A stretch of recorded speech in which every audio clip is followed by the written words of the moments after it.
Salut et bienvenue dans la seconde partie de ce tutoriel en collaboration avec Creatic.fr sur comment créer un site WordPress de A à Z. Donc dans une première partie, vous avez vu sur Creatic.fr justement comment créer une maquette de blog from scratch. C'est-à-dire qu'on partait sur Photoshop, on designait nos différents éléments, on les découpait et ensuite on intégrait tout ça en HTML et CSS.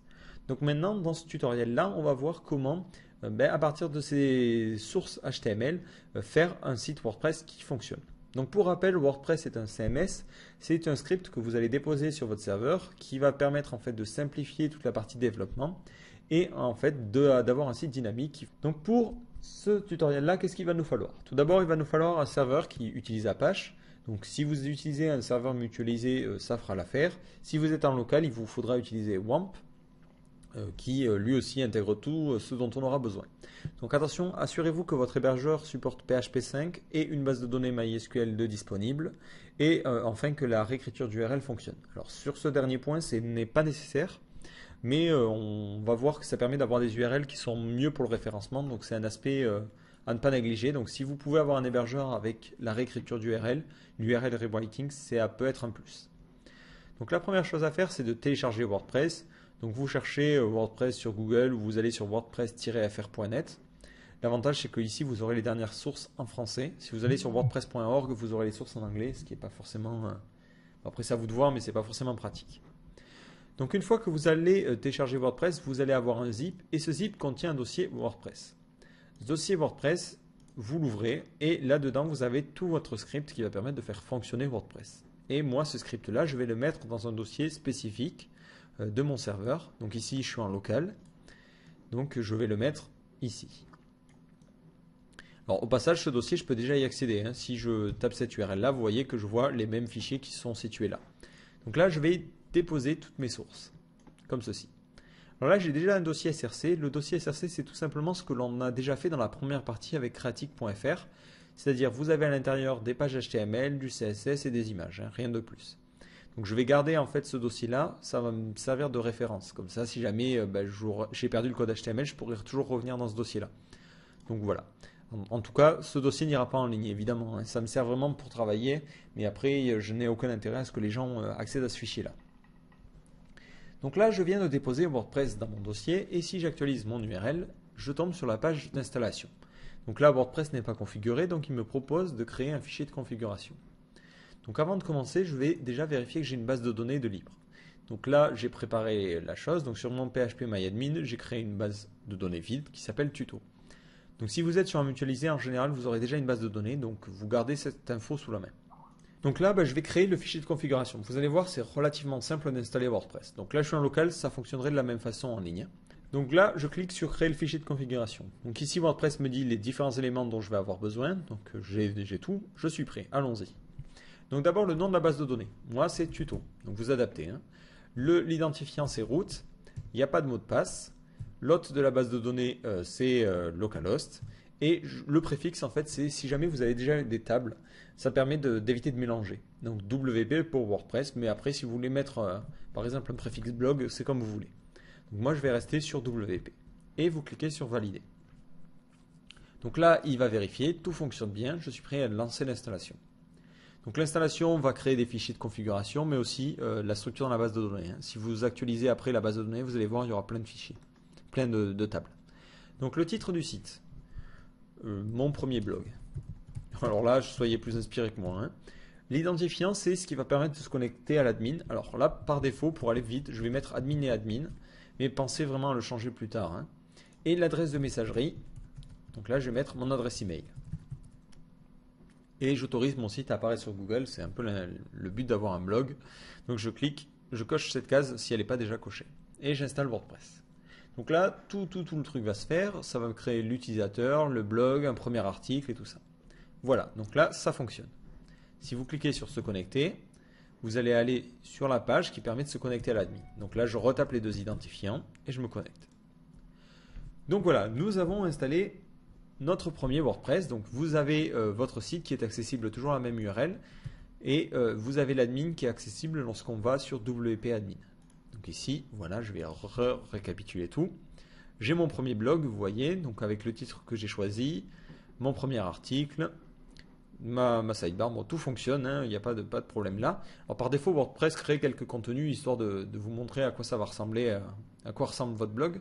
Et nous, ce que l'on va faire, c'est créer un nouveau thème pour adapter et au final arriver à ce résultat-là. Donc comment faire? Pour créer un thème, c'est relativement simple. Vous allez dans votre dossier blog, vous avez un dossier WP Content, et là, c'est tout le contenu qui a attrait à votre blog. Tout le reste, vous n'aurez normalement pas à y toucher. Ni WP Admin, ni WP Include. Donc le dossier WP Content se compose de plusieurs dossiers. Vous aurez un dossier Uploads qui contient toutes les images qui ont été uploadées sur votre serveur. Un dossier thème qui contient les différents thèmes. Un dossier pour les plugins. Et le language, c'est pour gérer tout ce qui est les traductions de certains plugins ou de certains modules. Donc là, vous n'y touchez pas non plus. Donc j'ouvre le dossier thème et là, vous avez 2010. Ben, c'est le premier thème qui est utilisé par défaut. Donc si vous allez dans Apparence, vous allez voir, vous avez la liste des thèmes parmi lesquels vous allez pouvoir choisir. Et là, vous avez 2010. Donc nous, notre but, ça va être de créer un nouveau thème. Donc comment je fais ça? C'est très simple.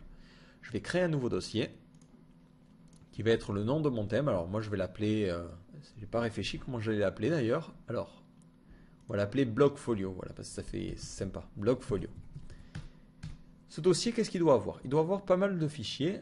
Donc là, je vais passer sur mon IDE, ça me permettra d'aller un peu plus vite pour créer. Donc là, vous voyez, j'ai mon thème Blogfolio et je vais devoir créer plusieurs fichiers. Alors pour WordPress, il faut plusieurs fichiers essentiels. Tout d'abord, le fichier header.php. C'est le fichier qui vous servira à créer tout ce qui se trouve en haut. Alors notamment déjà toutes les déclarations dans le head, mais aussi toute la partie qui restera fixe. Donc là, ça va être notre logo et notre menu en haut. Ensuite, on va avoir un autre fichier qui est footer.php. Vous devinez ce que ça fait, c'est pour tout ce qui se trouve en bas, donc le footer. Ensuite, un autre fichier qui s'appelle index.php, c'est pour gérer la page d'accueil. Donc c'est en général la page de listing des différents articles, bien que vous allez pouvoir la changer. Et ensuite, un fichier CSS qui s'appelle style.css, alors qui est relativement basique, mais il est important de mettre quelques trucs au début. Si vous ouvrez 2010, vous allez voir, il y a déjà beaucoup plus de fichiers, mais vous aurez le fichier style.css. Et là, vous allez voir toute cette partie en commentaire. Vous la copiez et vous la collez. Alors, pourquoi? Parce que cette partie, en fait, elle contient toutes les informations concernant votre thème. Et c'est ce qui permet à l'administrateur de savoir à quoi correspond quel thème.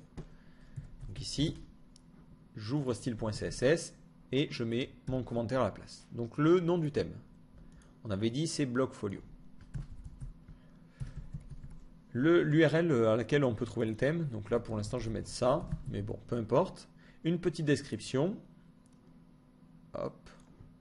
Donc là, un thème pour un tutoriel. L'auteur, donc là c'est qui a fait le thème. Donc vous mettez votre nom. La version, donc c'est pour savoir s'il y a une version qui a été mise à jour ou pas. Alors là, on va faire la première version, donc c'est la version 1.0. La licence, enfin le texte de licence, donc là on n'en a pas. Et ensuite différents tags, donc ça c'est si vous mettez le truc en ligne, ça permettra de savoir vers où on va. Bon, mais là, je vais laisser les tags par défaut, mais peu importe, je changerai plus tard. Et après, tout votre CSS, vous allez le mettre après. Donc là, moi je vais prendre le CSS du blog que l'on avait créé en HTML. Donc si j'ouvre SRC, j'ouvre le CSS et je vais tout copier. Donc je sélectionne tout et je copie après les commentaires. Donc voilà, comme ça mon CSS est bien importé. Alors vous voyez, il faut aussi que j'importe les images et les fontes. Donc pareil, images et fontes, je les copie et je retourne dans mon blog, dans WP Content, thème. Là carrément je vais les copier comme ça. Je vais les mettre dans mon dossier Blogfolio avec la même structure. Comme ça, le CSS va bien importer les différentes images. Donc ici, maintenant, si je réactualise le panneau Apparence, thème, vous allez voir que j'ai un nouveau thème de disponible. Alors ce thème n'a pas de petite preview ici, il faut en créer une. Alors comment en créer une? C'est très simple. Vous allez par exemple dans le thème 2010, et là vous allez avoir un fichier qui s'appelle screenshot.png. Et ce fichier, en fait, je vais le copier et me créer une petite miniature pour mon thème Blogfolio. Donc ici, je vais dans WP Content, thème, Blogfolio 2010, et je vais ouvrir ce fichier avec Photoshop ou n'importe quel autre logiciel d'édition photo. Voilà, donc là c'est important de respecter le même ratio, donc c'est pour ça que j'importe ce screenshot, comme ça me permet d'avoir directement le format et pas me prendre la tête. Donc là, je vais ouvrir mon thème, je fais une capture d'écran, donc imprime écran sur Windows et Pommage 3 ou 4 sur Mac. Et ensuite, je l'importe ici. Je crée un nouveau fichier, voilà. Et là, voilà, je vais me prendre que cette zone-là.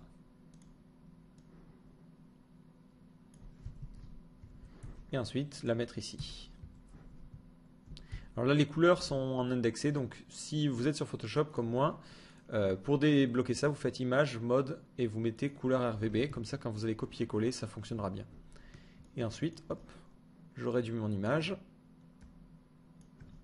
Voilà. Histoire qu'on reconnaisse le thème. Et je vais sauvegarder. CTRL, Maj, Alt, S. Voilà. Comme ça ouvre le panneau enregistré pour le web. Je vais prendre du PNG 8 bits et prendre une palette de 64 couleurs. C'est encore un peu bas, 128. Toujours trop bas, 256. Donc là, c'est pour avoir un PNG qui pèse pas forcément des tonnes. Et je vais aller sauvegarder ça, pas dans 2010, mais dans Blockfolio sous le nom screenshot.png. Et maintenant, si j'actualise encore une fois le panneau apparence dans mon administration, vous allez voir qu'ici, voilà, j'ai une petite apparence, ça me permet de savoir quel thème correspond à quoi. Et j'active ce thème-là. Donc en l'activant, qu'est-ce que ça va faire? Tout simplement, ça va utiliser mon CSS et ma page index.php. Donc pour l'instant, vu que tout est vide, je vais me retrouver face à une page vide et c'est là que ça commence. Donc la première chose à faire, c'est de prendre notre repère. Donc ici, je vais dans Blog, SRC et j'ouvre index.html. Voilà. Alors là, je vais cleaner un peu tout ça. Je vais fermer tous les onglets qui servent à rien. Je vais vous montrer plus ça. Et voilà. Donc là, j'ai mon code HTML. Je vais ouvrir header.php et supprimer tout. Et copier en fait le code HTML qui va rester statique entre les différentes pages. Donc là, je dirais jusqu'à ceci, ça restera identique. Voilà. Après, est-ce qu'on peut continuer à importer? Donc là, on a le conteneur et ensuite la sidebar. Donc ici, on va importer jusqu'à cette balise de conteneur. Voilà. Hop. Donc ça, c'est pour toute la partie header. Donc là, vous voyez, pour l'instant, je ne mets rien de dynamique. On va mettre ça juste après. Ensuite, tout le reste. Donc ça, tout ce qui est Bloghead et compagnie, ça dépend vraiment de l'article qu'on aura. Donc là, je laisse. La sidebar, on verra ça plus tard. Et ensuite, ici, j'ai la div qui ferme la sidebar normalement. Voilà. Donc, qui ferme mon conteneur et je le copie. Et ça, je le mets dans footer.php. Et dans index.php, je vais mettre le contenu du milieu. Donc, à la fois la sidebar et le contenu, comme ceci. Comme ça, en fait, j'ai reproduit ma page statique en HTML, mais en découpant en 3 morceaux, header, footer et index. Et mon but, après, vous allez voir, ça va être de remplacer un peu toutes les variables, un peu comme des Lego, par des variables dynamiques. Donc là, vous voyez que ça fonctionne au niveau du contenu HTML, mais le style n'est pas du tout là. Et c'est là que ça commence. Dans le header, on va devoir faire quelques petites modifications. Alors, tout d'abord, le doctype. Moi, je vais partir sur le doctype HTML5 parce qu'il est plus simple à écrire. Bon, après, c'est à vous de juger. Ensuite, ici, le langage HTML, vous pouvez directement le récupérer depuis WordPress. Donc là, on va utiliser un maximum de fonctions de WordPress pour gagner du temps. Donc ici, vous mettez language. Alors ça, comment je le sais? C'est important de savoir comment se documenter soi-même. Tout simplement, si vous ouvrez le thème 2010 et que vous ouvrez header.php, ce que je vais faire tout de suite pour vous montrer, vous allez voir que le header ne va pas beaucoup changer entre différents sites. C'est toujours la même chose, quoi. Donc ici, vous pouvez recopier d'un coup sur l'autre, c'est pas forcément gênant. Mais là, pour faire les trucs étape par étape, je vais les réécrire les uns après les autres, histoire de bien savoir de quoi on parle. Donc ensuite, vous avez le charset, en fait, qui est défini en quoi va être encodé les différents caractères. Donc ici, c'est encore une fois une ligne que je recopie de 2010. Hop. Voilà, c'est comme ça qu'on va définir si c'est de l'UTF-8 ou de l'ISO. Donc là, ce que je vais faire, je vais vraiment recopier tout ce qui est de 2010. Ça, on le garde. Ça aussi, on le garde. Voilà, on va tout recopier. Sauf la partie titre qui est un peu compliquée chez eux. On va en faire une version simplifiée, vous allez voir. Donc ici, dans le header, voilà. Je récupère ça. Donc là, qu'est-ce qu'on a? On a le profil, ça vous laissez. Le style sheet, c'est le lien vers le CSS. Donc le lien vers le CSS, c'est standard de l'avoir sous le nom style.css. Donc vous n'avez rien à changer à ce niveau-là. Et nous, du coup, on peut enlever la ligne en dur. On enlève aussi le head, vu qu'on l'a déjà recopié.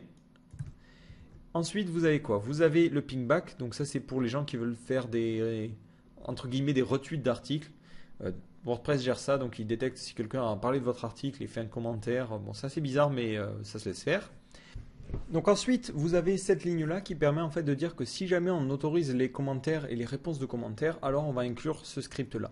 Alors ça, vous pouvez l'enlever si jamais vous êtes sûr à 100% de ne jamais utiliser le système de réponse, mais ça ne coûte rien de le laisser, donc là je le laisse. Et ensuite WP-Add, en bref, ça va être une fonction très très utile. Alors souvent on a tendance à vouloir l'enlever parce qu'on ne sait pas ce que ça fait, mais enfin c'est un élément vraiment clé. WP-Add et aussi la fonction WP-Foot, c'est une fonction qui va être utilisée par WordPress pour insérer de nouveaux scripts, comme par exemple jQuery ou n'importe quel autre script que va appeler un plugin. Et c'est vraiment une fonction qui va être super utilisée. Donc déjà si vous la laissez, vous allez voir que votre site va descendre d'un petit cran vers le bas. Et que vous allez avoir tout cet espace vide. Alors pourquoi? Mais tout simplement parce que dans les nouvelles versions de WordPress, vous avez une barre d'administration qui se met en haut. Et cette barre, si vous laissez WP-Add, du coup, il va préparer le CSS pour pouvoir adapter et pour pouvoir placer cette barre. Donc là, vous voyez l'espace tout simplement parce que dans Footer, il faut utiliser la même fonction WP-Footer. Donc ici, j'ouvre la PHP et je fais WP-Footer. Et cette fonction va permettre du coup de déclencher tout ce qui est dans les hooks du footer. Et automatiquement, vous verrez votre barre d'administration. Alors cette barre d'administration, si vous êtes habitué de WordPress, c'est tout nouveau et c'est vraiment pratique. Si vous allez sur un article en particulier, vous allez tout de suite pouvoir l'éditer. Et du coup, vous allez vraiment gagner du temps. Donc là, vous voyez, si vous voyez cette barre, c'est que déjà votre hook head et footer est bien en place et fonctionne bien. Voilà, donc déjà, on a vraiment la structure basique de WordPress qui est en place. Donc, un autre fichier essentiel que je ne vous ai pas montré, c'est un fichier functions.php. Donc, vous le créez tout de suite, vous l'appelez functions. Alors, c'est un fichier qui est bien blindé sur le thème original 2010. Si vous l'ouvrez, vous allez voir. Hop, il faut que je le retrouve, j'ai du mal avec l'alphabet. Voilà, functions. Et vous voyez que c'est un fichier qui est très long, qui contient en général pas mal de fonctions, de trucs différents. Alors là, bon, ça vous paraît peut-être court, mais si je déplie toutes les fonctions, voilà, vous voyez que c'est un fichier qui fait son paquet de lignes, il y a 500 lignes, et ça permet de piloter pas mal de choses. Alors histoire de gagner du temps, ce que je vous propose, c'est d'utiliser un framework que j'ai développé. Alors je ne garantis pas que c'est le framework ultime, mais ça permet de faire des raccourcis vers pas mal de petites fonctions, et ça va nous permettre de gagner du temps. Donc pour le chercher, vous allez sur Google, vous tapez WPHP Framework et vous allez tomber normalement sur la page GitHub. Vous cliquez sur Download et vous allez avoir un zip qui contient un dossier comme ça. Ce dossier, vous le déplacez dans votre thème et vous le renommez en framework, histoire qu'il soit plus simple à appeler. Donc pour faire fonctionner ce framework, c'est très simple. D'abord, il faut inclure le fichier theme.php qui se trouve dans le dossier framework. Donc là, c'est très simple. Vous faites require. Vous mettez le chemin vers votre template. L'avantage, c'est que WordPress intègre déjà une constante. Donc, vous mettez template path, /framework, en l'écrivant bien, /theme.php. Et ensuite, vous faites $theme égale new theme. Et là, ça va initialiser tout le système qui va permettre de faire fonctionner ce framework-là. Donc automatiquement, lorsque vous allez faire ça, vous allez vous retrouver en back-office avec un nouveau panneau framework qui va vous permettre de débuter. Donc là, ce que l'on va faire, c'est qu'au fur et à mesure, je vous montrerai les différentes fonctionnalités. De toute façon, j'ai déjà fait un tutoriel dessus, sur ce framework-là. Si vous allez dans l'introduction, vous avez un petit tuto vidéo, donc ça sera très simple.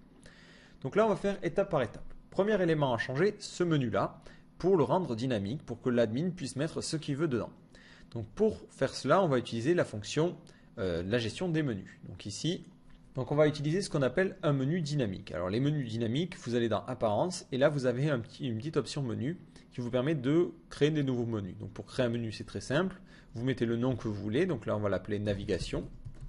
Là, peu importe, hein, le nom n'est pas du tout important. Vous créez. Et ensuite, dans ce menu-là, vous allez pouvoir y mettre ce que vous voulez. Soit des pages, soit des catégories du blog, soit n'importe des liens qui mènent vers n'importe quoi. Alors, j'ai oublié de mettre un titre. Voilà. Et après, l'avantage, c'est que vous allez pouvoir les organiser comme vous voulez, avec des sous-menus ou pas.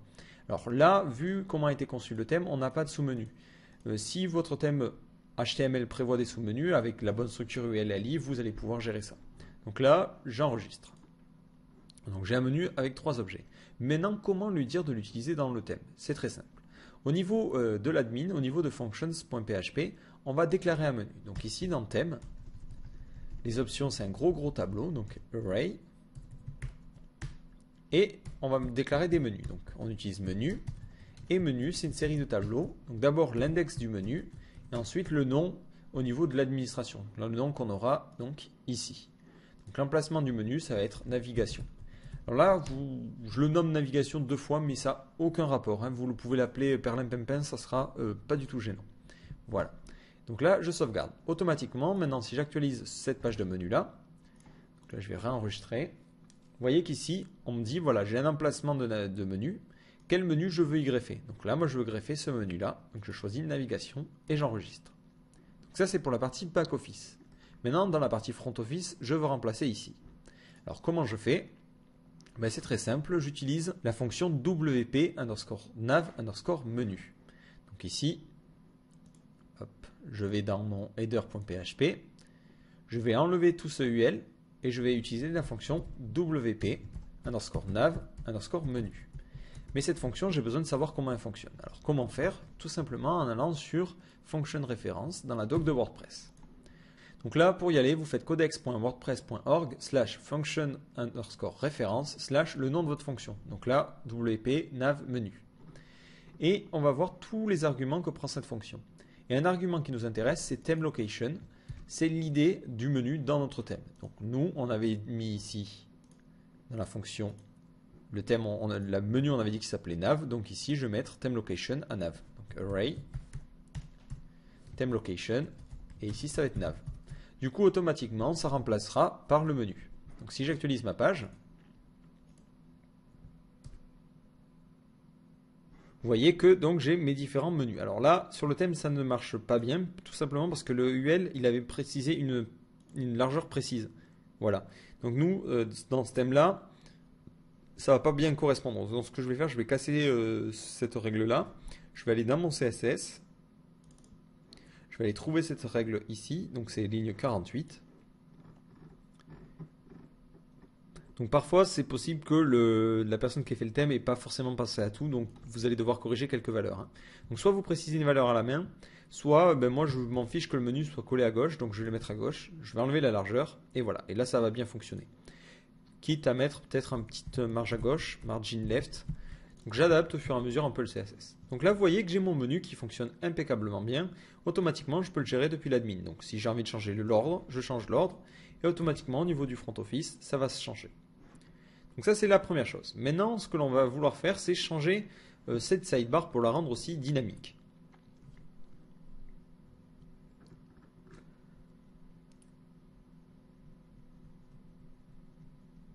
Donc ensuite l'autre chose qui est relativement statique entre les différentes pages c'est cette sidebar là qui ne change jamais. Donc là pour l'utiliser on va utiliser une sidebar dynamique. Cette sidebar dynamique va permettre avec un système de widget de pouvoir la personnaliser comme on le souhaite. Donc ici je vais aller dans functions.php et créer une nouvelle sidebar. Donc je fais ça très simplement en faisant sidebar et en définissant la liste des sidebars que je veux utiliser. Donc ici je vais mettre principal, voilà la première sidebar. Donc vous allez voir après à quoi sert ce tableau là. Pour l'instant je le laisse vide, on verra juste après.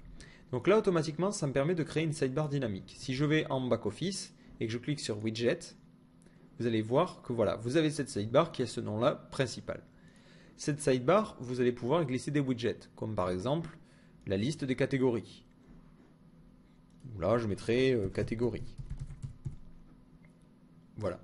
Et automatiquement, nous, on veut que ça s'affiche en front office, évidemment, sinon ça servirait à rien.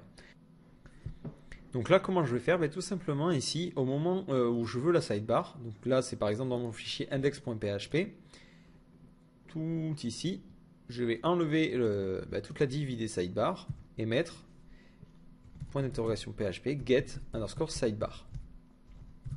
Et ça automatiquement, ça ira chercher la sidebar. Donc si vous actualisez votre page, vous voyez que vous avez déjà une sidebar. Bon là elle est un peu moche, rien ne fonctionne, hein, mais vous voyez déjà que ça prend les éléments dynamiques. Si par exemple je rajoute un calendrier, hop, voilà, calendar,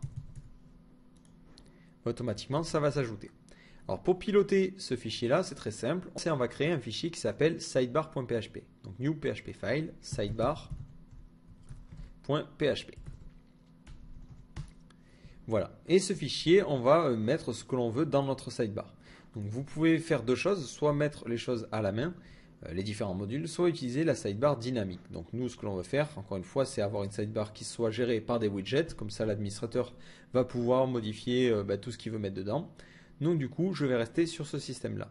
Ma sidebar, elle était dans une div qui avait la classe sidebar. Voilà, si je me souviens bien. Alors là, je vais regarder grâce aux sources, si c'est bien ça. Hop. Donc là, si j'affiche le code source HTML, voilà, vous voyez que la sidebar, elle était bien dans une div qui a la classe sidebar, impeccable. Par contre, je ne ferme pas le div, vu que je le ferme dans le footer. Et ensuite, je veux récupérer ma sidebar dynamique. Ben, c'est très simplement, j'utilise la fonction. Donc là, je ne veux pas mettre moi-même les éléments de la sidebar, mais je veux récupérer la sidebar dynamique. Donc je fais point d'interrogation PHP, dynamique underscore sidebar. Et je veux récupérer la sidebar qui s'appelle principal. Voilà. Vous allez voir qu'on va pouvoir définir une idée un peu plus simple parce que là, si vous définissez un nom compliqué dans votre fichier function, ça peut être gênant, mais là, bon, ça va fonctionner. Donc ici, si j'actualise, voilà, vous voyez que vous avez votre sidebar. Par contre, il y a un petit problème, c'est que WordPress a tendance à vouloir mettre des UL et des Ali partout. Et pour lui, une sidebar, ça correspond bien à ça. Vous allez voir que chaque module, c'est un Ali et dans un gros UL. Donc du coup, ça va être pas pratique parce que nous, si vous regardez le code HTML, c'était très simple.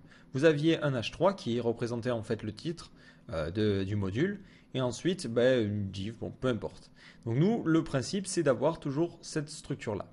Donc lorsque vous utilisez la fonction sidebar, donc ce que j'utilise ici, ça fait appel tout simplement à une fonction qui s'appelle register sidebar. Donc si vous allez ici, que vous faites register underscore sidebar, vous allez avoir toutes les infos.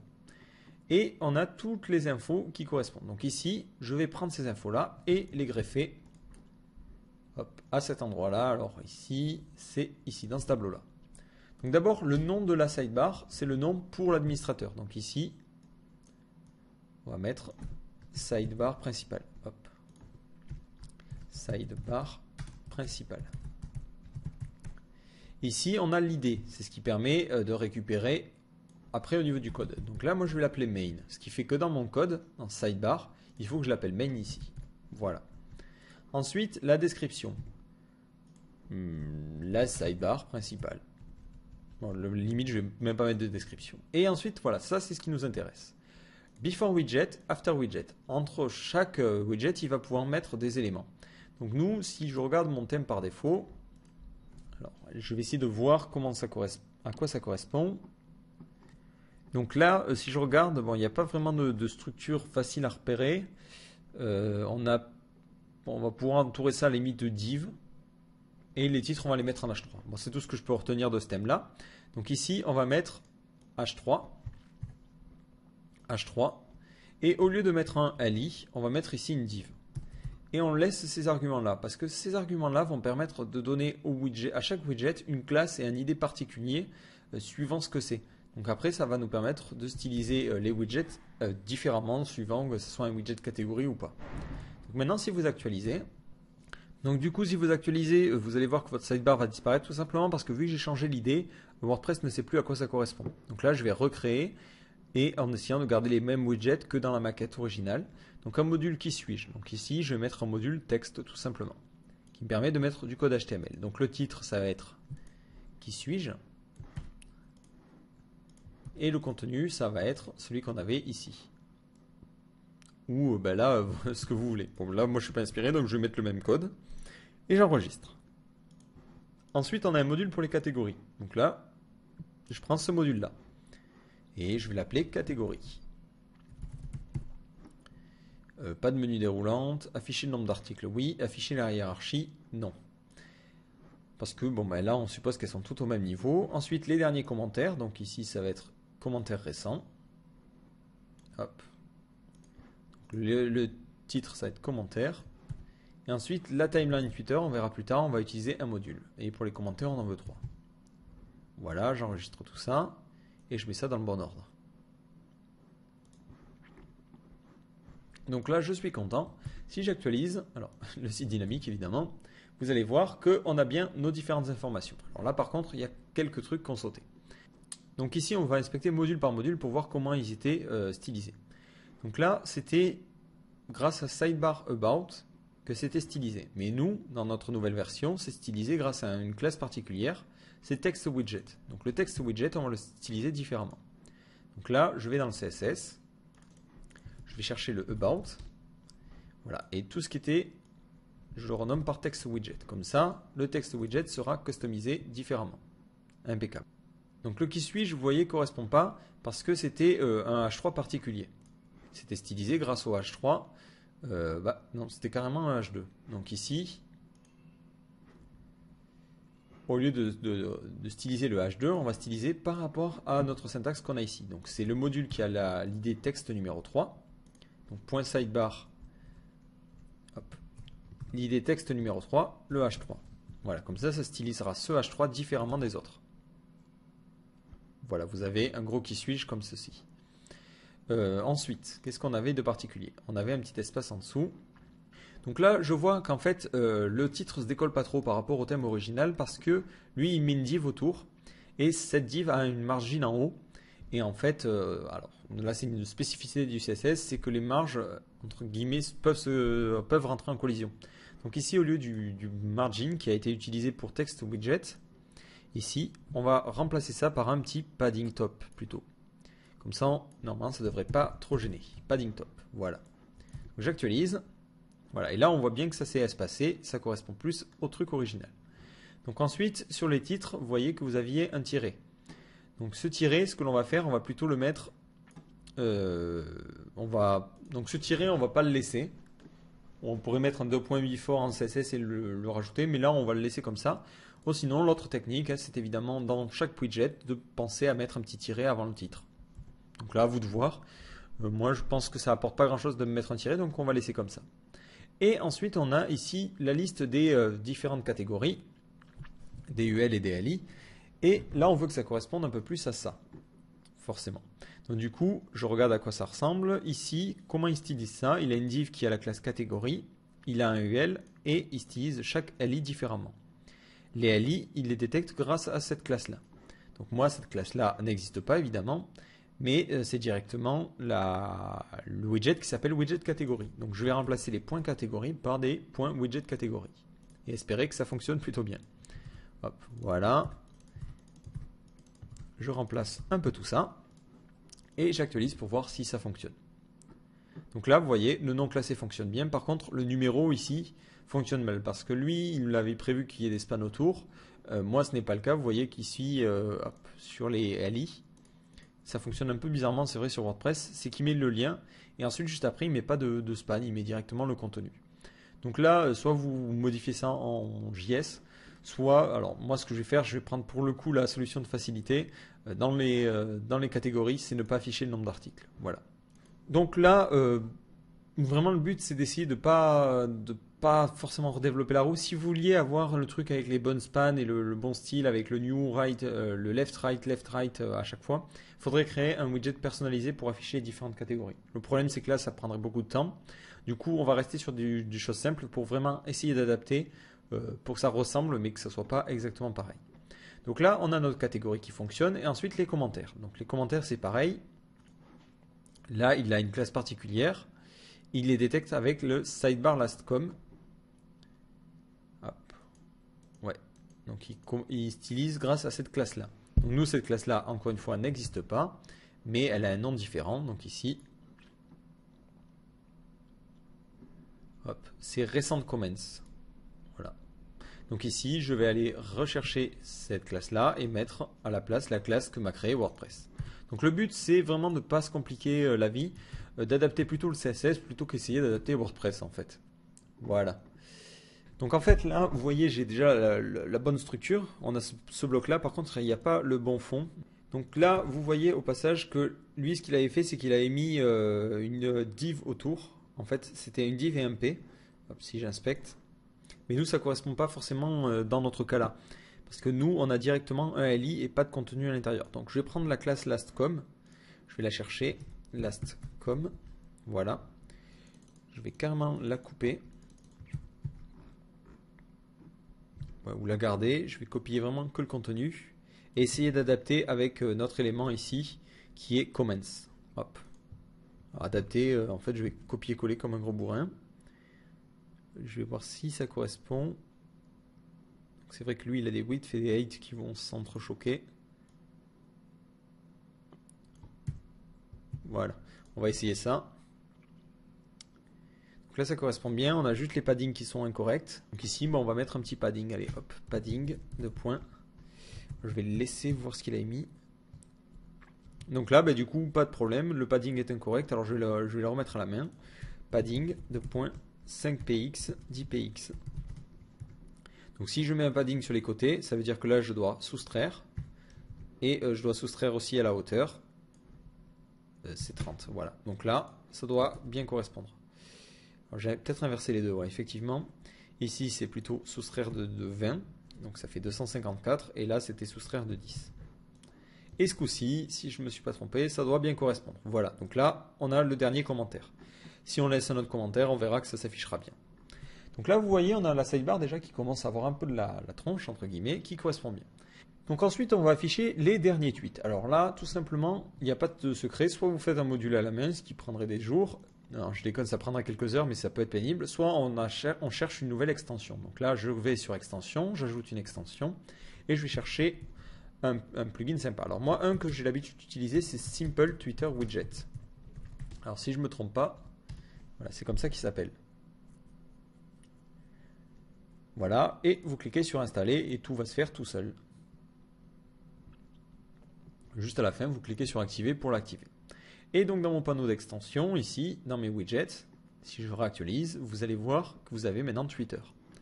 Donc je le glisse, je vais l'appeler, alors là, comment il s'appelait dans la maquette? C'était ma timeline. GraphicArt_fr, donc là vous adaptez suivant votre Twitter. Je vais afficher 3 tweets, je ne veux pas afficher la date. Pas de ça. Je veux que les URL soient cliquables, oui. Et s'il y a une erreur, ben je le cache. Je ne veux pas afficher des erreurs sur mon site, ça ne m'intéresse pas. Voilà, donc là, si j'actualise, voilà, vous voyez que vous avez votre timeline et de la même façon. Ici, c'était stylisé d'une certaine façon. Donc on va inspecter et on va adapter en fonction. Donc ici, c'était impeccable. Voilà, une div qui avait cette classe-là. Et à la place, vous allez voir que le widget met une classe différente. Donc c'est assez rapide à changer. Alors là, on ne va pas changer cette span-là, on va plutôt changer directement dans le LI. Donc c'est Twitter-widget. Alors, je cherche ma classe ici. Voilà. Et à la place, on va dire que c'est le Twitter-widget LI qui sera stylisé de cette façon-là, si je ne me trompe pas. Voilà. Et on teste. Donc là, vous voyez, ça fonctionne bien. Alors là, c'est vrai que ça fait un espèce de malade parce que d'habitude, c'était sur 2 lignes et là, il m'a laissé une réponse avec une seule ligne. Voilà. Donc là, on a notre sidebar qui est fonctionnel. Vous voyez que ça correspond relativement bien à ce que l'on avait au niveau de la maquette et elle fonctionne. Donc ensuite, on va maintenant passer à la partie importante, le contenu. Et c'est là qu'il va y avoir le plus de choses à faire. Donc pour bien comprendre ça, il est important de comprendre la façon d'organiser de WordPress. Donc ici, si vous cherchez template hiérarchie, chez WordPress, vous devriez normalement tomber sur une page du codex, voilà, qui explique la hiérarchie du contenu. Donc là, il y a plein de schémas. Donc en fait, cette hiérarchie des templates, ça vous dit tout simplement comment sont inclus les fichiers. Donc là, hop, je prends la full résolution, voilà. Donc en fait, vous allez pouvoir personnaliser le contenu suivant plein de critères. Donc s'il trouve, par exemple, si on affiche une catégorie en particulier, donc c'est ici, il va déjà chercher, par exemple, je vais afficher la catégorie photo. Donc lui, il va chercher un fichier qui s'appellerait catégorie-photo.php dans votre thème. S'il ne le trouve pas, il essaie l'idée, catégorie-4, si la catégorie c'est la numéro 4. S'il ne trouve toujours pas, il va essayer d'afficher catégorie.php. S'il ne trouve toujours pas, archive.php. Et s'il ne trouve pas, il va se rabattre sur index.php. Donc comme ça, on va pouvoir customiser les différentes pages de différentes façons. Donc c'est très important d'avoir ce diagramme en tête ou de l'avoir tout simplement dans un onglet parce que ça va nous permettre de bien comprendre comment il appelle les différents fichiers et quels fichiers on doit créer. Donc plus vous en créez, plus vous allez avoir d'affichages différents. C'est tout simple. Donc là, on va partir déjà sur la page index qui est la page principale. Si vous n'en avez pas, rien ne pourra marcher. Donc ici, hop, je vais retourner sur mon système d'articles, je vais créer ou modifier l'article courant, et un point qui nous intéresse, c'est la gestion des images. Ici, vous voyez qu'on a une image qu'on appelle image à la une, qui a un format bien spécifique. Et nous, ce que l'on veut, c'est garder ce format-là. Donc ici, moi, je vais mettre l'image dans ce dossier-là et inspecter plusieurs choses. Donc d'abord, son format. J'ai 590 par 292. Donc comment on fonctionne? Tout simplement, déjà, vous pouvez aller dans Réglages, Médias, et là, piloter quelques formats. Le format des miniatures, et le format des tailles moyennes et des grandes tailles. Donc ça peut suffire, à vous de voir. Donc là, pour mon cas, je pense que ça va suffire. Donc là, par exemple, on pourrait très bien mettre que les miniatures, ça serait les miniatures qui sont sur la page folio, et que l'image médium, ça serait l'image qui serait dans la page de l'accueil ici. Mais moi, ça ne correspond pas. Je veux que ça croppe dans les deux cas. Et si je règle dans les médias, je pourrais choisir le croppage que pour le premier cas. Donc ça ne me va pas. Donc là, je vais encore une fois utiliser le framework pour gagner un peu de temps et déclarer mes formats d'image. Donc ici, je vais dans functions.php. Donc là, je vais carrément déclarer mes formats d'image à moi, comme ça je ne serai pas embêté. Alors un petit point, j'ai ouvert ici theme.php pour vous montrer. Lorsque vous définissez des formats d'image, tout simplement, il va utiliser deux fonctions qui sont natives de WordPress pour ajouter des formats d'image. Mais ce qu'il va faire, c'est qu'il va détecter si vous êtes sur un post type particulier ou pas. Comme ça, vous allez pouvoir avoir des formats d'image différents pour les post types. Et c'est bien ce que l'on veut ici. Par exemple, si vous êtes sur le portfolio, vous allez vouloir une image qui ait une taille différente que si vous êtes sur la page d'accueil. Donc ça peut être un système intéressant. Donc nous, c'est ce que l'on va faire. Ici, dans le fichier functions.php, je vais définir mes formats d'image. Donc ici, je vais créer un gros tableau qui s'appelle image, images, égale array, et définir les images pour les articles d'abord. Donc, les articles, on va avoir un premier format, c'est le format miniature des post thumbnail. Donc ici, je mets thumb, la largeur et la hauteur. Donc ici, je réinspecte cette image-là. Ouvrir l'image dans un nouvel onglet. C'est 590 par 292. Donc 590 par 292. Et je veux que ça soit croppé. Donc en quatrième argument, je mets true. De la même façon, pour le portfolio, je vais vouloir des formats différents. Donc ici, alors pour l'instant, je n'ai pas créé le post type, mais je vais l'appeler works. Voilà, work plutôt. Et je vais définir de la même façon un format différent. Donc ici, je vais dans le folio, j'ouvre une image et je regarde le format. C'est du 326 par 161. Donc ici, thumb 326 par 161.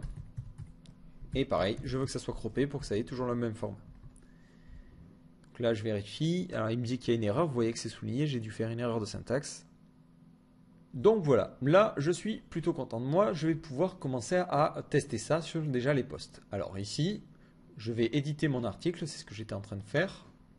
J'ai perdu la page, alors je vais retourner sur article. Voilà, je vais modifier cet article-là et mettre une image à la une. Donc ici, je fais image à la une, mettre une image à la une. Donc là, je vais faire choisir un fichier. Alors, là, je passe plutôt sur la méthode du navigateur, tout simplement parce qu'elle m'autorise à faire ça. Et il ne me semble pas que l'outil basé en Flash le permette. Alors, je vais vérifier. Non, vous voyez, il essaie d'ouvrir l'image, donc ça ne va pas du tout correspondre. Alors, moi, pour gagner du temps, j'ai l'habitude de passer sans l'outil en Flash. Donc, à vous de voir, l'outil en Flash a l'avantage de gérer plusieurs uploads de fichiers. Donc, vous pouvez choisir toute une série de fichiers, ça va marcher. Alors que la méthode du navigateur autorise le glisser-déposer. Bon, à vous de voir. Donc là, j'upload mon image et je l'utilise comme image à la une en cliquant ici sur utiliser comme image à la une. Voilà. Et j'enregistre. Et cette image, je ne l'avais pas dans l'article. Donc si vous actualisez, évidemment, vous n'allez rien voir. Et là, on est parti. On va passer à la petite partie marrante, les boucles de WordPress. Alors, ici dans index.php, vous vous souvenez, j'avais mis le contenu en brut. Voilà. Et mon but, ça va être de boucler pour parcourir tous les articles. Donc là, on va devoir parcourir tous les articles pour en récupérer plusieurs s'il y en a plusieurs ou un seul. Donc là, c'est toujours la même chose que vous allez mettre, c'est la fameuse boucle de WordPress, la loop. Donc ici, vous mettez if have post. Cette fonction vérifie qu'on a des articles. Si on a des articles, on fait un while have post. C'est toujours la même fonction. Hein. Et si on a des articles, dans ce cas-là, on fera la fonction the post qui permettra de définir en global la variable post, mais ça, vous vous en fichez. Voilà. Et à la fin, on n'oublie pas de fermer d'abord le end while, voilà, et de fermer ensuite le if. Voilà. Et ici, on va pouvoir remplacer, et c'est là que c'est marrant parce qu'on a juste à remplacer les petites variables et ça se fait quasiment tout seul. Donc ici, je vais prendre les trucs les uns après les autres. Donc on a déjà le lien vers l'article. Le lien, c'est the permalink. Echo the. Alors là, on n'a même pas besoin de echo, c'est the permalink directement. Donc ça nous retourne le lien du billet. Ensuite, l'image. L'image, on le récupère en faisant the underscore post underscore thumbnail. Ça récupère automatiquement. Alors là, au fur et à mesure, je vais tester, comme ça je suis sûr que tout fonctionne bien. Donc là, vous voyez, je récupère bien l'image. Et si je clique, ça m'amène bien vers l'article, point d'interrogation P égale 1. Ensuite, le titre, c'est ici. Donc là, on va mettre point d'interrogation PHP, the underscore title. Donc ici, je veux mettre le nombre de commentaires. Alors, je vais laisser cette classe-là pour m'en souvenir. Mais on va utiliser la fonction comments underscore popup underscore link. Et on met en premier quand il y a 0 commentaire. Donc là, nous, c'est un chiffre. Donc on laisse 0. Quand il y en a 1. Et quand il y en a plusieurs, c'est pourcentage. Voilà. Et du coup, si j'actualise, vous allez voir que je vais avoir le lien pour voir le nombre de commentaires. Par contre, lui, je crois qu'il met une classe particulière. Encore une fois. Alors là, il ne met pas de classe particulière. Du coup, je vais vouloir le forcer. Alors, je ne sais plus comment fonctionne cet élément-là. Donc, je vais aller voir sur fonction référence s'il y a plus d'infos. Voilà, donc ça prend la classe CSS, impeccable. Moi, c'est ce que je veux. Du coup, ici, je vais mettre en quatrième argument cette classe-là. Et du coup, je peux virer ce petit bout de code-là. Donc là, si j'actualise, voilà, vous voyez que j'ai le petit 1 qui s'est bien mis entre parenthèses et qui fait un lien vers la liste des commentaires. Ensuite, le contenu, enfin le titre. Donc là, je mets aussi le permalien. Voilà. Le contenu, ben, c'est très simple. Je mets the underscore content et il prend en argument le bouton lire la suite. Donc là, moi, ça va être lire la suite, comme ceci.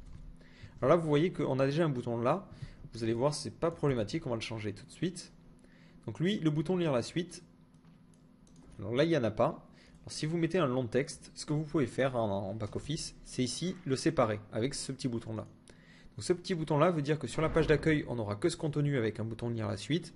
Et après, sur le contenu. Donc ensuite, sur le contenu, ben, quand on cliquera sur lire la suite, on verra tout l'article. Donc là, je mets à jour et j'actualise la page d'accueil. Voilà, donc là, vous voyez, on a ce bouton de lire la suite. Et donc, on va l'utiliser comme ça. Donc, il a une classe qui est par défaut morelink. Du coup, je vais remplacer la classe qui était ici more par morelink dans le CSS. Donc ici, point .more. Donc ça, c'est l'avantage si vous travaillez avec quelqu'un qui a l'habitude vraiment de créer des thèmes WordPress. Mais il va s'arranger pour mettre des classes qui correspondent à celles que va créer WordPress. Comme ça, on gagnera du temps, on évitera ces étapes d'édition.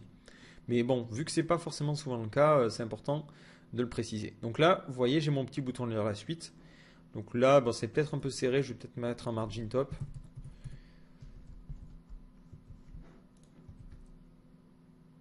Voilà.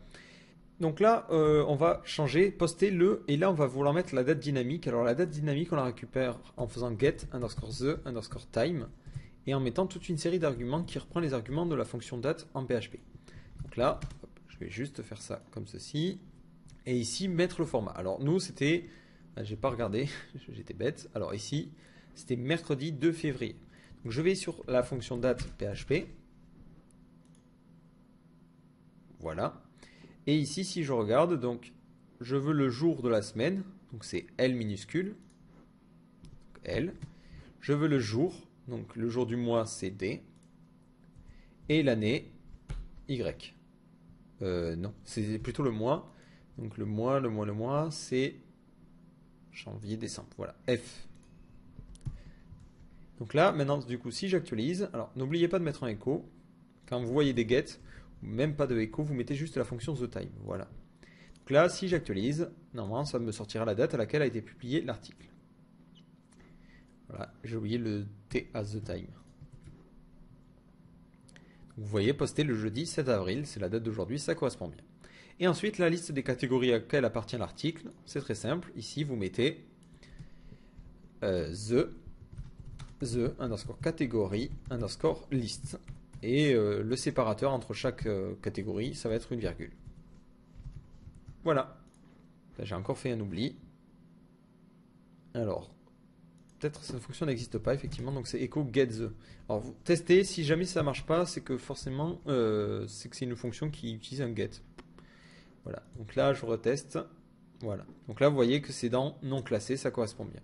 Ça correspond bien. Du coup, là le div classé on le laisse et le lire la suite ne sert plus à rien, donc je le supprime. Donc maintenant si j'ajoute un nouvel article, c'est ce que je vais faire tout de suite. Ajouter un article. Test. Je vais choisir une image à la une, donc je vais l'uploader directement par ici. Choisir une image. On va prendre une jolie image de desktopographie, voilà. J'envoie. Je l'utilise comme image à la une et je vais écrire un joli petit article en utilisant un petit lorem ipsum pour tester. Et je publie dans une nouvelle catégorie que je vais appeler test. Voilà, et je publie. Donc là, vous pouvez voir, si j'actualise, j'ai mon premier article qui s'appelle test, qui a 0 commentaire, et en dessous, j'ai mon autre article. Alors là, pour le coup, c'est vrai que sur les pages d'intégration que j'ai reçues, il n'y avait pas forcément de listing qui prévoyait plusieurs articles. Donc on va faire une méthode. Je vais mettre un petit div.spacer. Voilà. Hein. Et là, je vais en CSS mettre .spacer 8 égale 15 pixels. Comme ça me permettra d'espacer un peu mes différents articles. Voilà. Donc après, bon, vous pouvez mettre un autre séparateur ou adapter suivant votre thème. Donc là, vous voyez au passage qu'on a nos systèmes de catégories qui fonctionnent bien. Donc nos pages blog sont bien. Là, on est plutôt cool. Maintenant, quand je clique sur un article, je retombe sur la même page. Donc lui, par défaut, c'est ce que je vous disais tout à l'heure, dans le template hiérarchie, il ne trouve aucune page. Donc ce qu'il va faire, c'est qu'il va essayer d'ouvrir index.php et on se retrouve avec la même page que la page d'accueil. Mais si vous regardez la page single with com, celle que l'on avait réalisée, on avait une partie en dessous qui affichait les derniers commentaires. Et on avait aussi le formulaire de commentaires. Donc qui était ici. Voilà. Donc le but, ça va être de créer une nouvelle page pour les articles en particulier. Donc cette page, j'essaie de réorganiser un petit peu les onglets là, désolé. Cette page, elle s'appelle tout simplement single.php. Donc là, je retourne sur la page d'accueil, voilà. Et ici, on va prendre cet article parce qu'il a déjà un commentaire. Donc là, donc là, je vais créer un nouveau fichier que j'appelle single.php. Single.php. Voilà. Et ce fichier-là, il va ressembler vraiment à index.php. Donc je copie-colle tout. Donc là, dans la page single, un petit détail, c'est que tous les permaliens ne servent plus à rien. Vu que je suis directement sur une page, j'ai pas besoin d'aller vers une sous-page.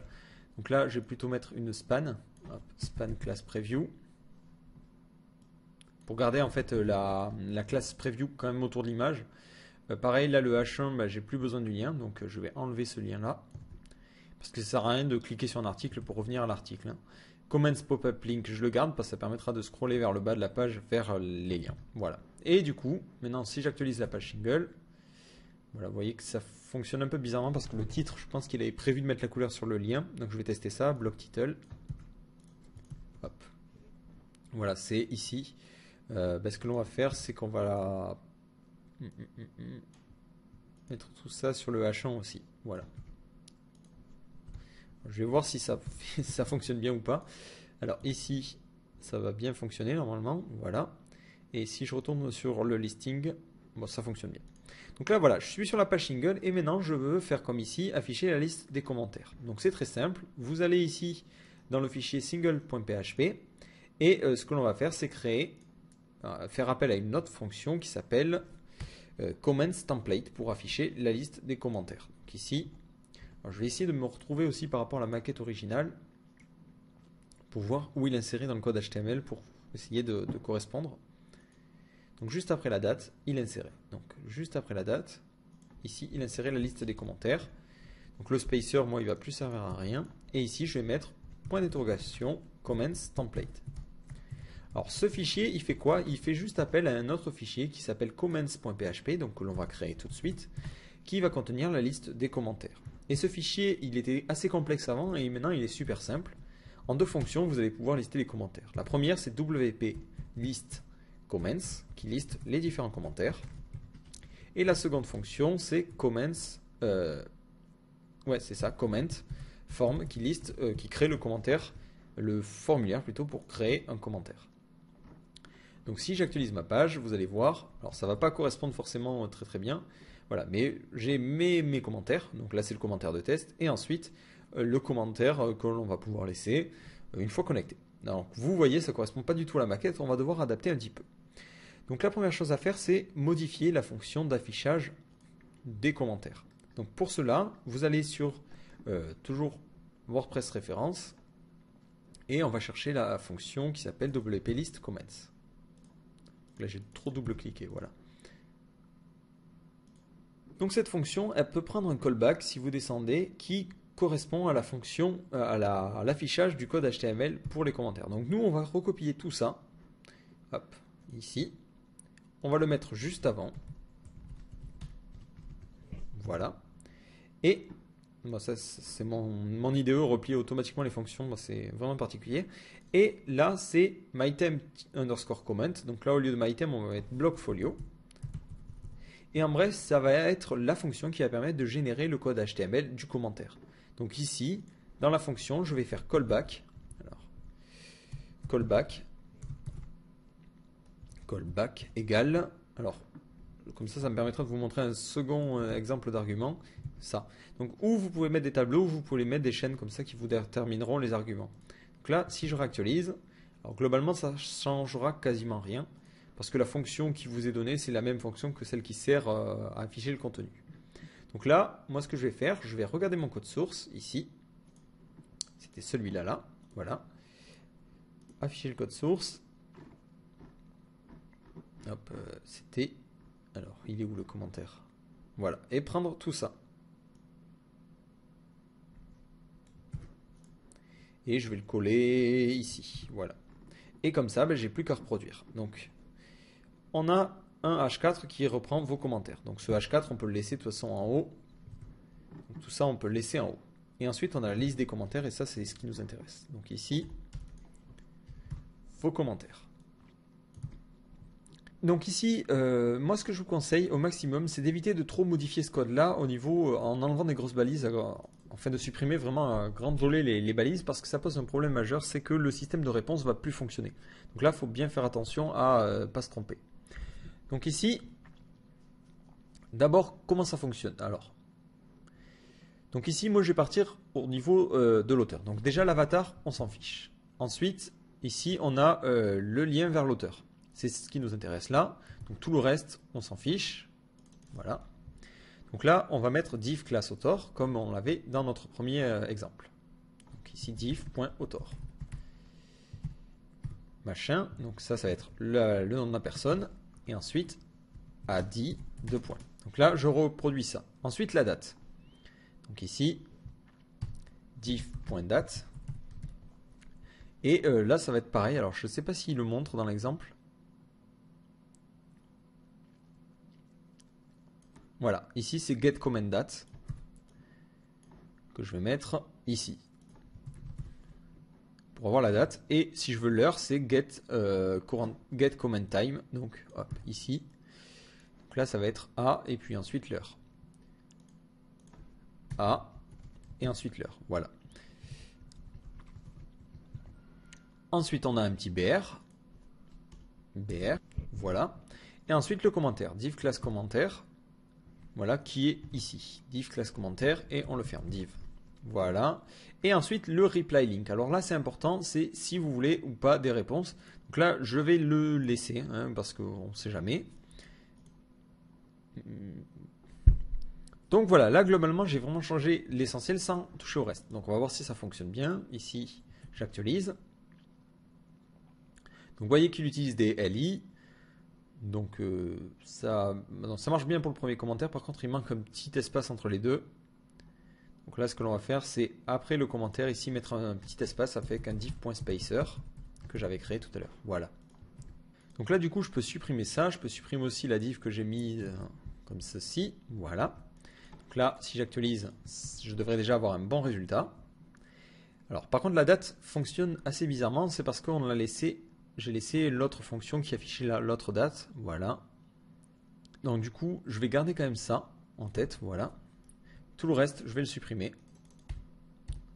Et en fait, au niveau du temps, je vais remettre le lien d'édition. Parce qu'en fait, si vous êtes admin, vous allez pouvoir éditer les commentaires. Et c'est pratique d'avoir le lien d'édition tout le temps. Donc du coup, là, en le mettant, je suis sûr de l'avoir. Et ensuite, le système de réponse, j'ai laissé le lien, vous avez vu. Donc normalement, ça fonctionne bien.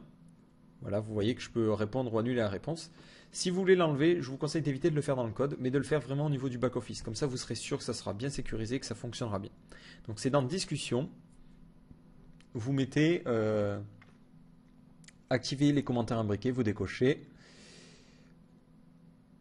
Voilà, bon, je vais laisser que ça. Et avatar, vous en fichez, donc ne pas afficher les avatars. Enregistrer.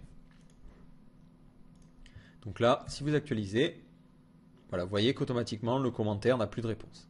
Donc là, je vais retester un autre commentaire. Test de commentaire. Et je laisse le commentaire. Donc là, au passage, vous voyez que la div a foutu le camp. C'est tout simplement, j'ai du mal faire une div. Je corrigerai ça juste après. Donc là, les commentaires sont un peu trop collés. Donc je vais rajouter un petit spacer entre les deux. Donc ici, div.spacer. Donc la dernière petite chose, voilà, je remplace ce ali qui était au début par un div. Bon. Alors, par contre, vous voyez que ma sidebar a complètement jarté. Alors ici, tout en haut, j'ai ajouté un div tout à l'heure.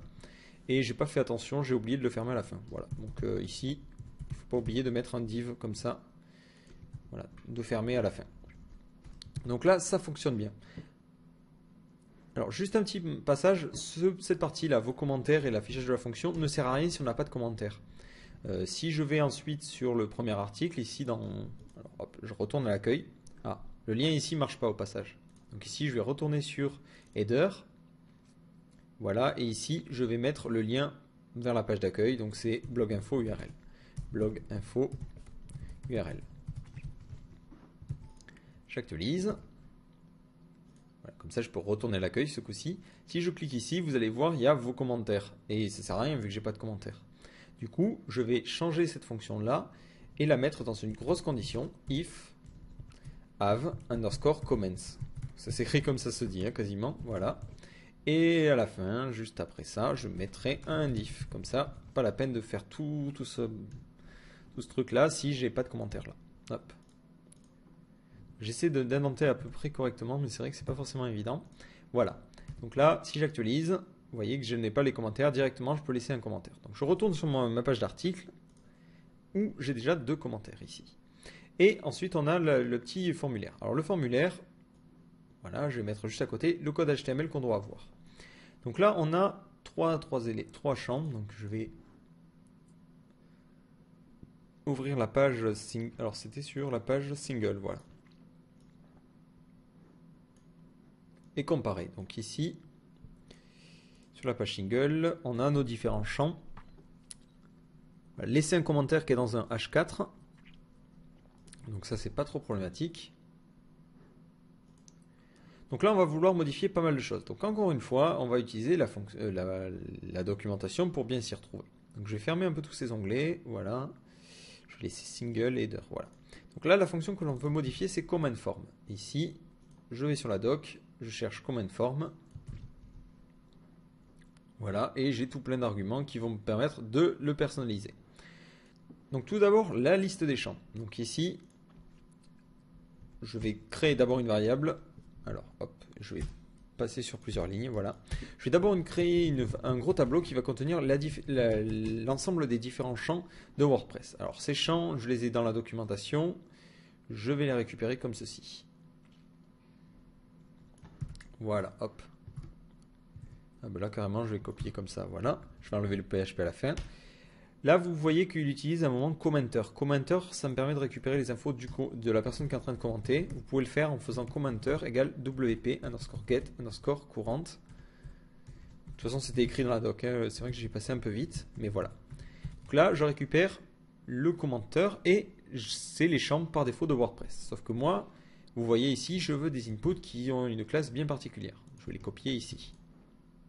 Donc on va pouvoir partir de ça en fait pour personnaliser notre formulaire. Donc ici, à chaque fois, c'est div class input au lieu de P.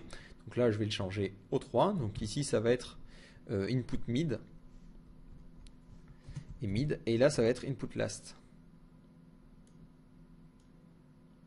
Voilà, comme sur le CSS. Et ensuite, j'oublie pas forcément si j'ai mis un div à la place du P de fermer le div. Tout le reste, je le laisse par défaut. Vous avez div. Voilà.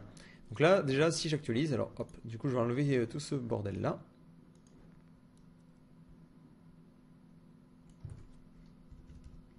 Voilà.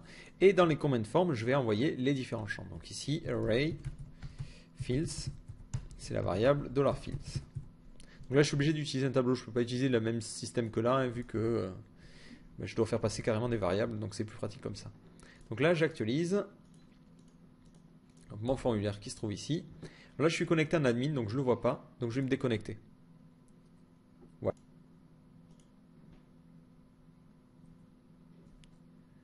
Donc là, si j'inspecte, vous voyez que j'ai bien le div class input et tout le reste. Par contre, le style ne fonctionne pas encore très bien. On va voir ça juste après.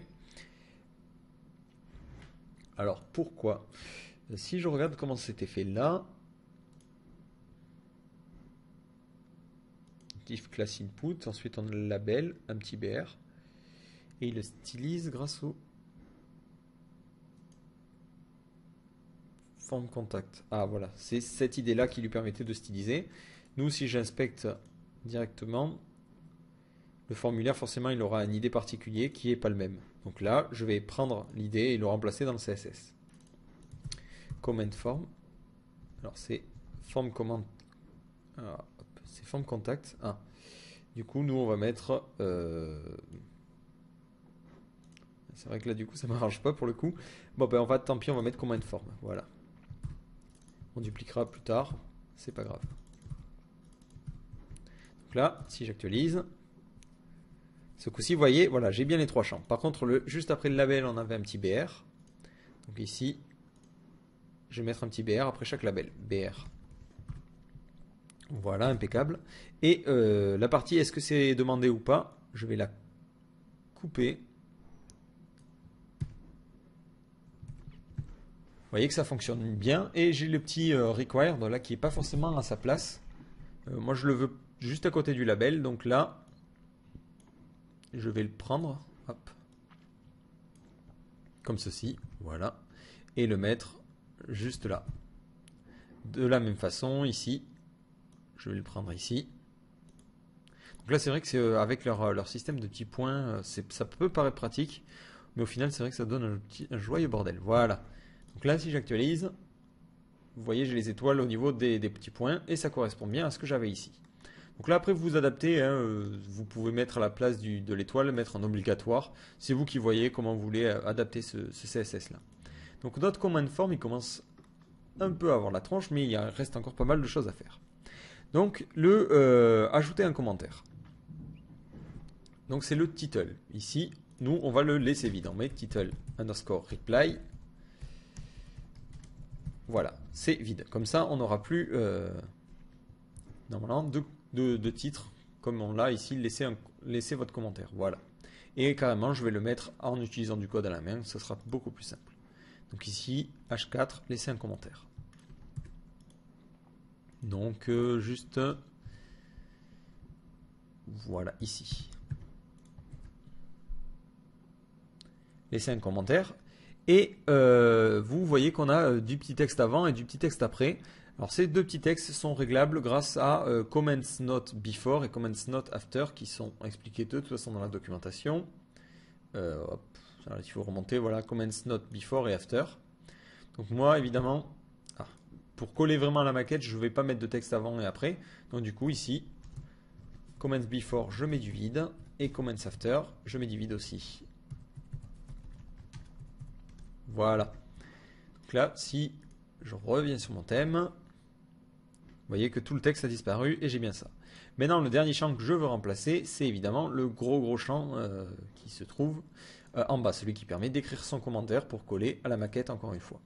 Donc là, on va utiliser le champ comments field. Alors hop, si je le retrouve, voilà, qui vaut ça par défaut. Donc du coup, je vais le prendre et on est parti. Ici, comment underscore field. Et ça vaut tout ça. Hop. Et là, j'adapte suivant mon cas. Donc je vais prendre single. Donc là, on a tout ça. Voilà. Donc, je le mets juste après.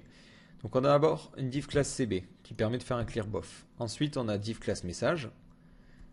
Donc là, ça va être à la place de tout ça. On a un label classique. Hop. Ensuite, on a un petit BR. À pas oublier. Un text area qui n'a pas de classe particulière, ni de calls, ni de rien particulier. Et ensuite, on ferme le div. Voilà, comme ça, là, j'ai personnalisé très rapidement la partie text area. Donc ici, le submit, c'est laisser un commentaire. Vous pouvez changer ça aussi. Donc, si je regarde la page, c'est envoyer un commentaire. Donc je vais prendre le texte. Ah, j'y arrive pas. Ça va être envoyer un commentaire. Donc là, je vais mettre label submit, label underscore submit, envoyer un commentaire. Et par contre, je ne vais pas changer la classe. Je vais le faire directement en CSS. Ça me permettra de gagner un peu de temps. Voilà. Et ici, si j'inspecte, vous voyez que c'est dans un form submit et une classe submit, enfin un input. Et que ici, c'est juste un lien. Donc c'est la classe more qui est encore une fois utilisée. Donc du coup, je vais aller prendre le more ici. Point more. Voilà. Je vais le dupliquer. Ouais, ou carrément non.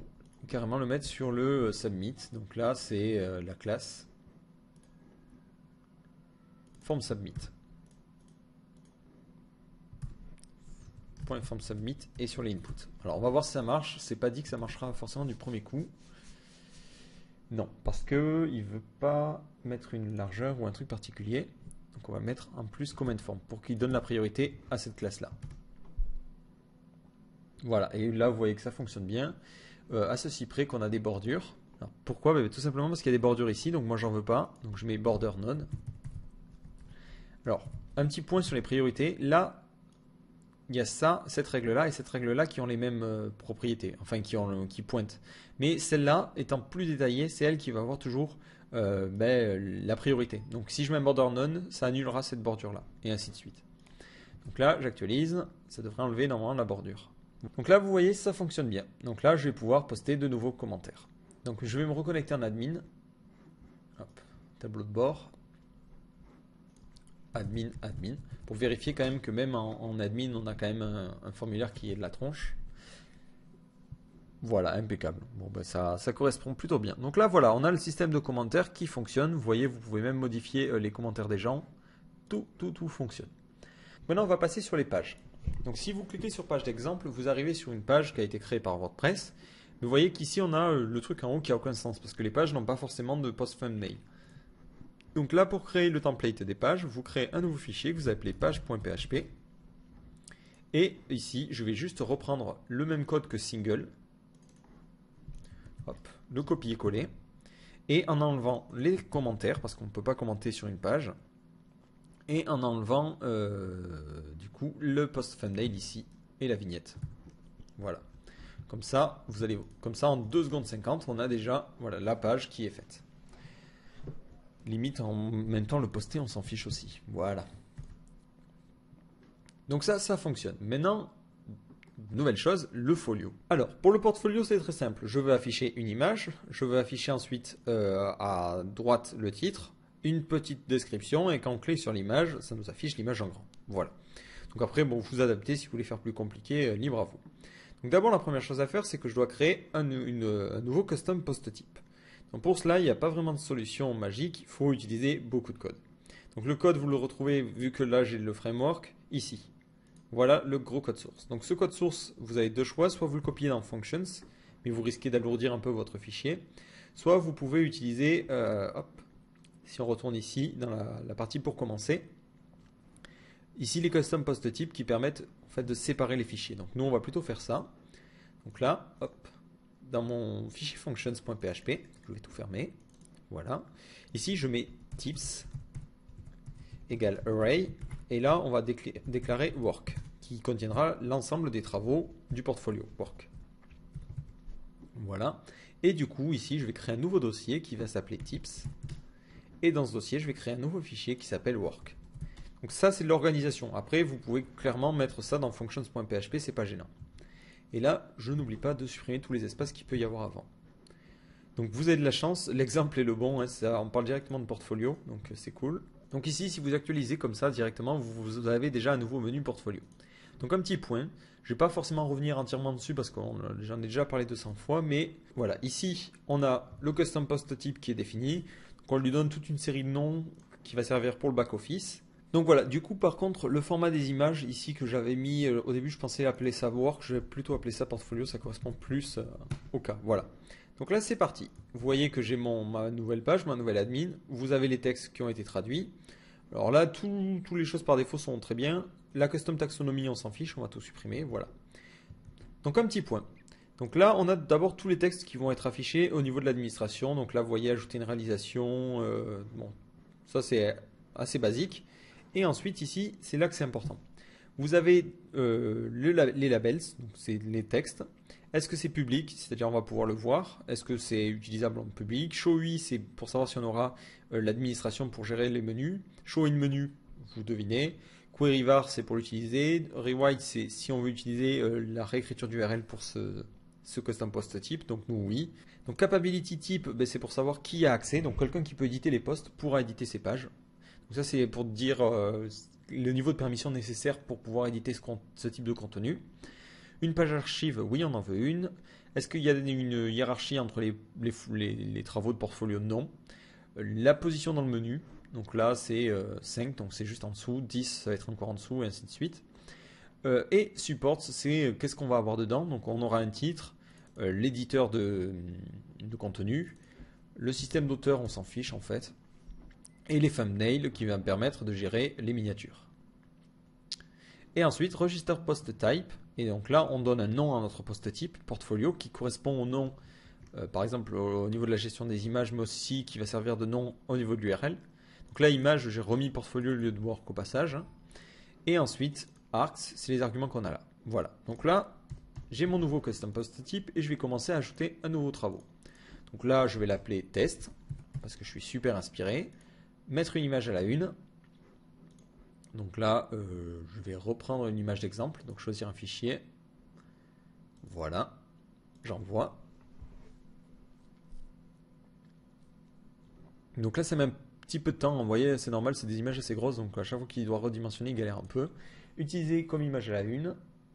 Et on va mettre une petite description vite fait. Donc un petit lorem ipsum. Voilà.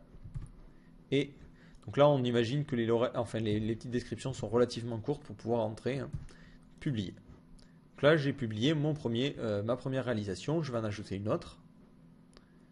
Hop. Donc là, test 2. Je publie. Je vais choisir un nouveau fichier. Alors, un petit joli, celui-là, voilà, et j'envoie. Donc au passage, j'allais vous dire un truc pendant que ça s'upload, mais on s'en fiche. Voilà, donc là, et une autre description, donc là, je vais prendre plutôt la fin du paragraphe. Voilà. Et je publie. Donc là, j'ai mes deux réalisations. Maintenant, je vais les ajouter au menu. Donc c'est très simple, vous allez dans Réglages, Général, c'est où? Dans Apparence, Menu. Et là, vous voyez que vous avez les liens portfolio. Alors, malheureusement, je trouve ça bête, il n'y a pas de lien pour aller directement vers portfolio. Alors que la page existe bien, il ne fait pas le lien. Donc, bon, ça peut être gênant. Donc là, ce que je vais vous proposer de faire tout de suite, c'est de mettre en place la réécriture d'URL pour pouvoir avoir le format des liens. Donc, vous allez dans Permalien et vous choisissez une structure qui est plus logique que celle qui est donnée là. Donc moi, pour avoir des liens assez bien formés, j'utilise toujours la même structure, c'est postname-postid. Voilà. Et là, j'enregistre. Alors, donc là, en fait, voilà. Donc là, je viens d'enregistrer. Et maintenant, si je fais / portfolio, j'accède au listing des différents articles. Donc là, si vous voyez que vous n'avez pas le listing des différents articles, c'est que vous avez mal sauvegardé les permaliens et du coup que lui, l'URL, il la détecte pas comme valide. Donc nous, là, ça marche, donc c'est bien. Donc si ça ne marche pas, re-sauvegardez la structure des permaliens jusqu'à que ça marche. Et donc dans notre menu, je vais rajouter un lien vers Folio. Donc là déjà je vais supprimer tous les liens. Hop, supprimer pour reconvertir par rapport à ce qu'on avait originellement. Donc ici on avait un lien vers le blog, donc c'est page d'accueil.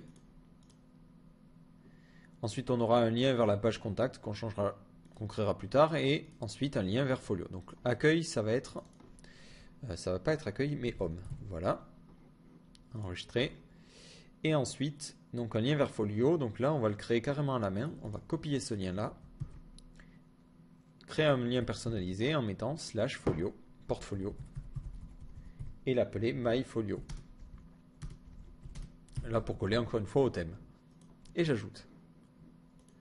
Et j'enregistre.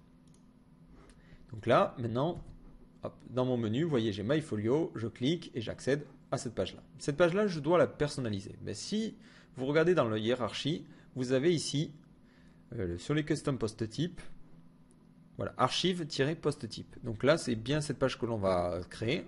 Et c'est archive-portfolio du coup. Donc là, je vais reprendre index, copier-coller. Cancel, hop, copier-coller. J'ai fait un changement sans le vouloir. Discard, hop, je recommence. Copier. Et là, nouveau fichier, PHP, archive-portfolio. Donc ça a été rajouté relativement récemment, hein, donc c'est vraiment pratique. Et du coup, là, je vais pouvoir mettre mon code HTML pour le portfolio. Donc, hop, je vais inspecter le code source de la page de démo. Hop. Voilà, afficher le code source. Donc c'était div class blog. Voilà, c'était tout ça qui nous intéressait. Et ensuite blog footer. Voilà. Donc blog head, blog footer n'a pas changé. Ben, en fait, on va prendre juste chaque article. C'est ça, div class blog. Et on a le folio content. Voilà.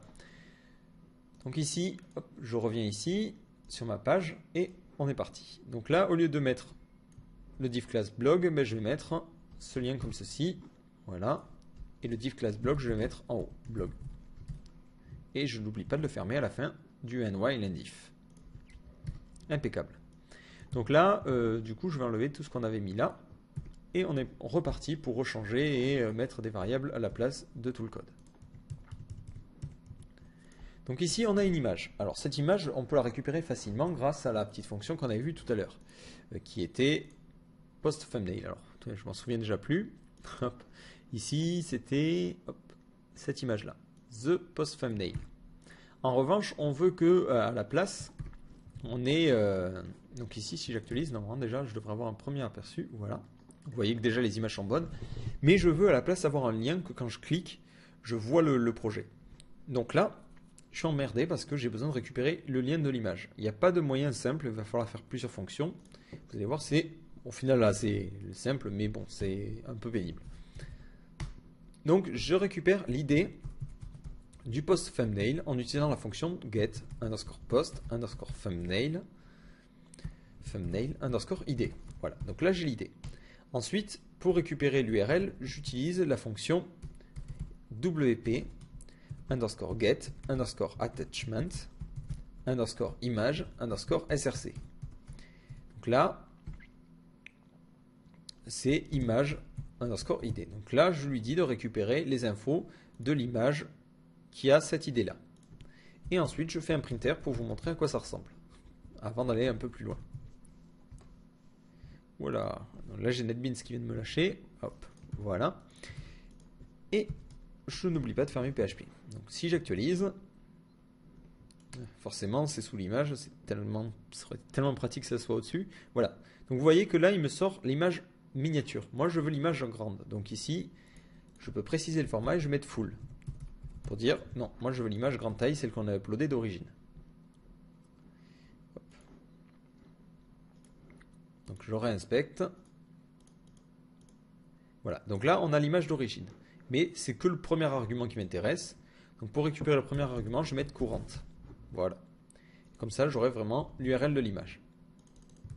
Donc là, tout autour, je vais mettre un lien A, href, image URL, echo, image URL. Et je ferme le A après l'image. Et ce A, on va l'ouvrir après avec Zoombox ou un autre système. Hein. Vous allez voir, ça va être assez simple. Donc quand je clique, j'ai l'image en grand, en très très grand. Donc ensuite le titre. Donc le titre, ça sera Echo, même pas de Echo, ça sera The Title. Et ensuite le contenu, ça sera Echo The Content ou directement The Content.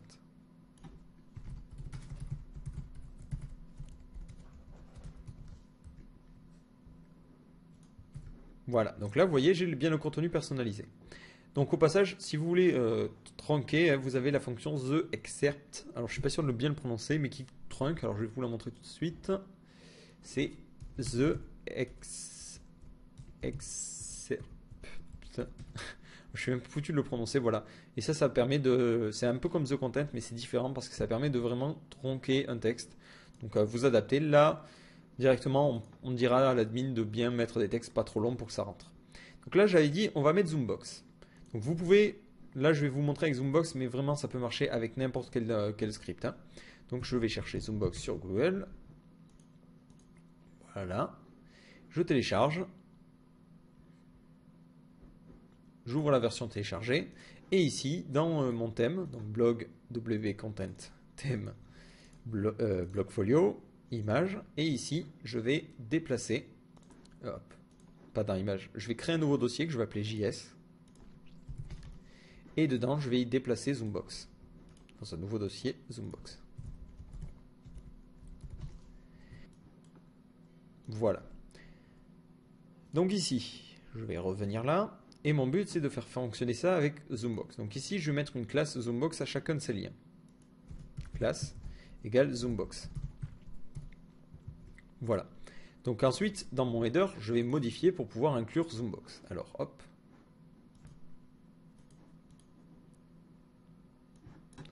Donc la première chose à faire, c'est d'importer jQuery. Alors pour importer jQuery, vous avez plusieurs façons. Donc pour importer des scripts, ce que l'on va faire, c'est qu'on va utiliser une méthode qui est propre, parce que si jamais moi je veux importer jQuery et qu'un autre plugin veut aussi importer jQuery, on va l'importer 2 fois pour rien. Donc pour importer un script, vous faites wp_nq. Alors hop, nq. Alors, en ne vous trompant pas dans l'ordre des UEU. Donc nq, voilà. Et vous mettez _script.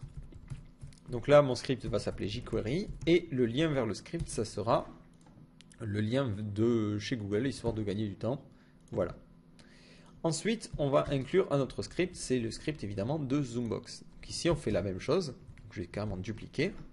Sauf que je veux accéder au dossier JS. C'est très simple. Grâce au framework, vous avez une fonction qui s'appelle thème URL qui vous donne l'URL vers le thème.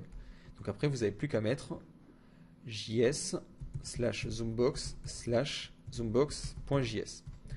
Donc si vous n'utilisez pas le framework, je vais vous montrer comment je crée cette variable thème URL.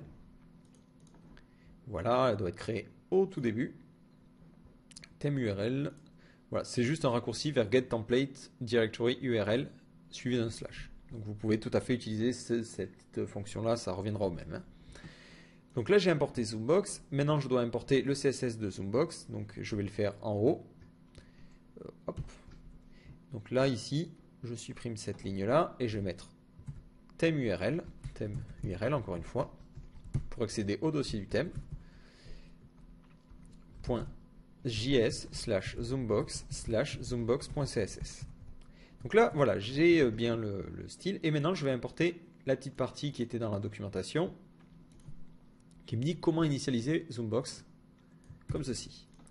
Donc là, juste après le wp-add, je vais démarrer une balise script et lancer Zoombox. Voilà, comme ceci. Et là, normalement, tout devrait fonctionner. Alors, pour s'assurer que tout fonctionne bien et éviter de chercher des bugs pendant 2 heures, vous démarrez l'inspecteur, hein, que vous soyez sur n'importe quel navigateur, et vous regardez si vous avez une erreur. Donc là, j'ai une erreur. Donc, je vais voir qu'est-ce qui peut se passer. Ah oui, donc là, ouais, je vais plutôt appeler ça Zoombox plutôt, voilà. Donc là, je réactualise, je retente, je revois s'il y a une erreur. Donc là, il n'y en a pas, c'est déjà mieux. Donc ici, je regarde zoombox.js, vous voyez, il est importé là, et jQuery est aussi importé là.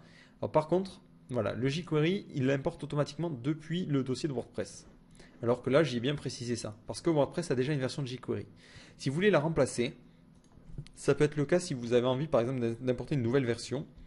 Vous pouvez supprimer en fait le jQuery qu'il y a par défaut en utilisant la fonction wp deregister script jQuery. Et comme ça, en fait, il va oublier ce script-là. Et après, quand vous allez refaire un register, il importera bien la version que vous voulez. Donc là, vous adaptez. Moi, dans mon cas, je vais utiliser celle de Google, c'est plus simple. Voilà. Donc l'avantage, c'est que s'il y a un autre module que vous installez, essayez de faire un register jQuery, ça vous évitera d'avoir plein de jQuery importés en head. Donc c'est ce qu'on voit sur certains blogs, vous regardez, il a 10 ou 20 scripts importés. Alors que bon, on pourrait, il y en a pas mal qui pourraient être groupés. Voilà. Donc ici, je réactualise. Donc là, cette fois-ci, j'ai pas d'erreur. Je clique ici et vous voyez que j'ai bien mon image qui s'affiche en grand. Donc voilà. Alors, on va faire un petit détail. Donc je voulais faire un petit point sur comment gérer si je veux plusieurs images.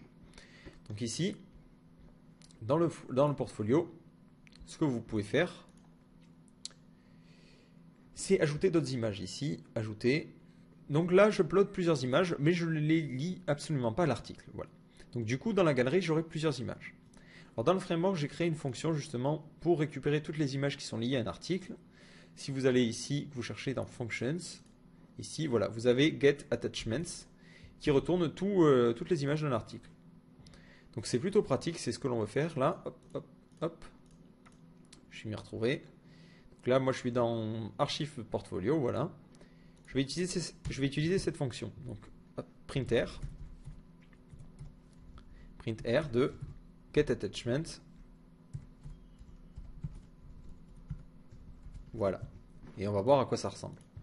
Hop, j'actualise dans l'admin, ça sert à rien. Voilà, j'actualise ici. Donc le printer, je vais vous l'afficher dans le code source parce qu'encore une fois, c'est sous les images pour m'embêter. Donc vous voyez que ça récupère toutes les images avec le lien, le GID qui est l'idée de l'article en fait, qui en fait correspond à l'image d'origine. Donc toutes les images, c'est très simple, j'ai juste à les envoyer comme ça. Donc ici, juste après.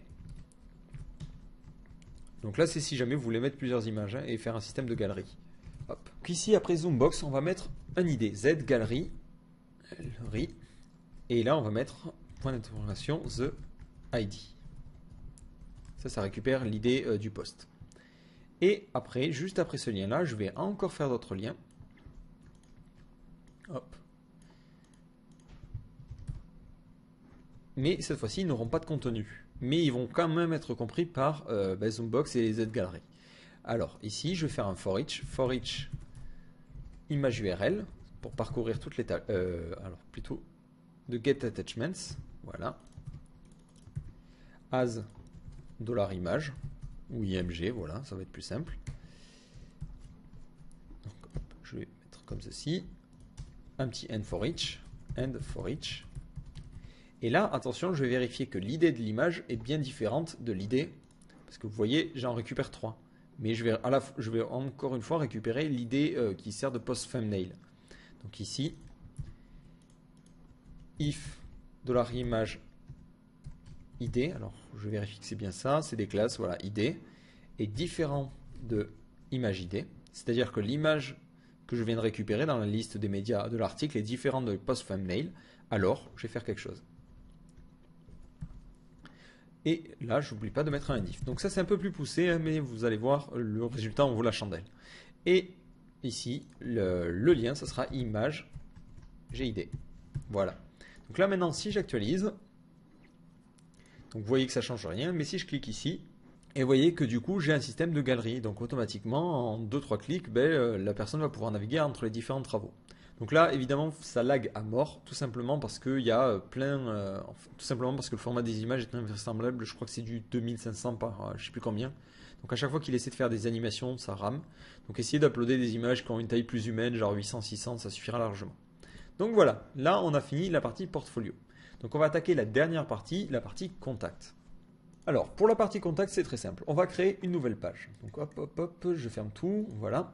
Donc ici, je retourne au dashboard. Tableau de bord.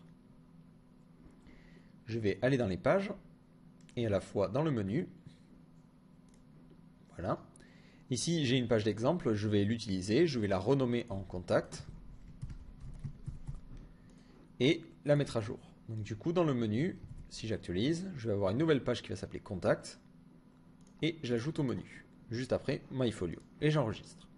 Donc pour créer un formulaire de contact, on pourrait le créer à la main, mais pourquoi se compliquer la vie? On est sur un CMS, le but c'est d'aller vite et gagner du temps. Du coup, on va utiliser un plugin. Donc moi j'en ai utilisé deux.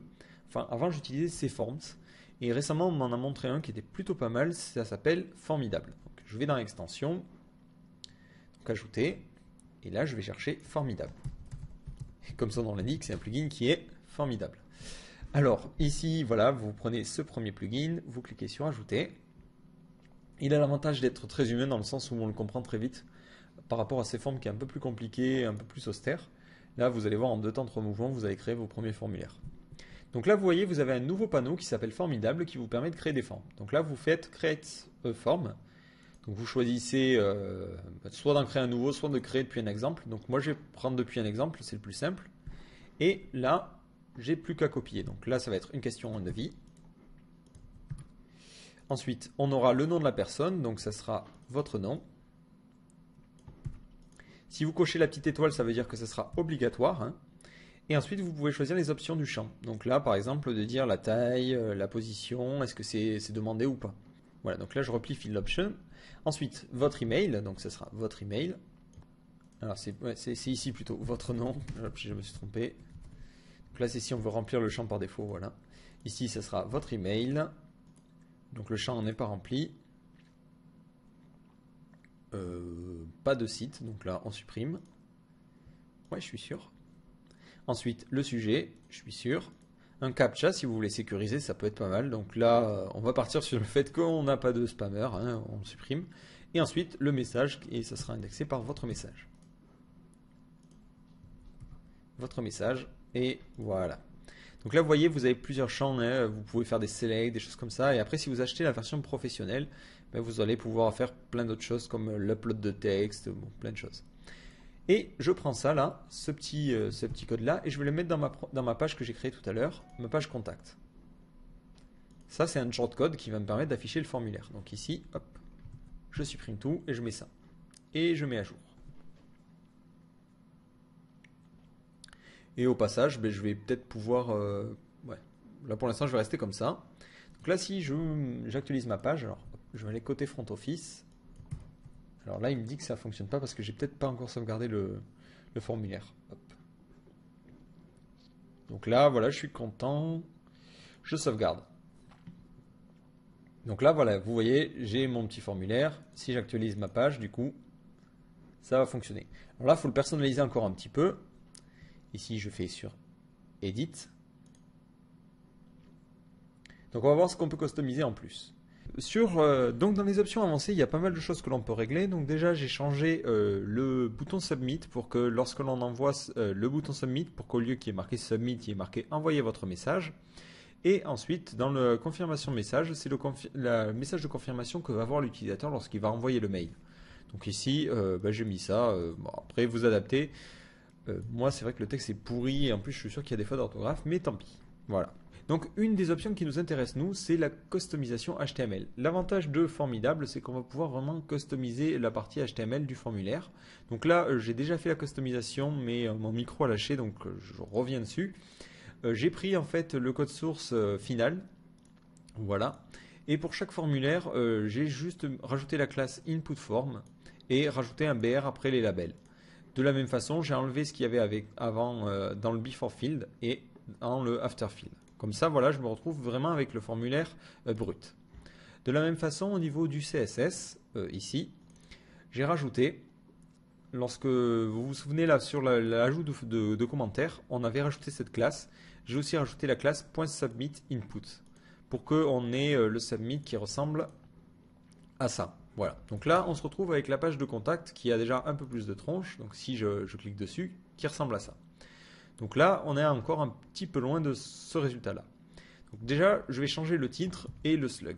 Donc ici, je vais aller sur la page contact. Voilà. Modifier. Le titre, je vais mettre une question, un devis. Et en slug, je vais mettre contact, histoire que ce soit beaucoup plus clair. Donc voilà, là le problème c'est que j'aimerais bien avoir ce petit truc en plus. Donc là comment faire? Alors vous avez deux solutions. Soit vous mettez directement dans l'article l'image et vous arrangez pour styliser la classe. Soit ce que l'on peut faire, et c'est un truc plutôt pas mal, c'est avoir un template par page.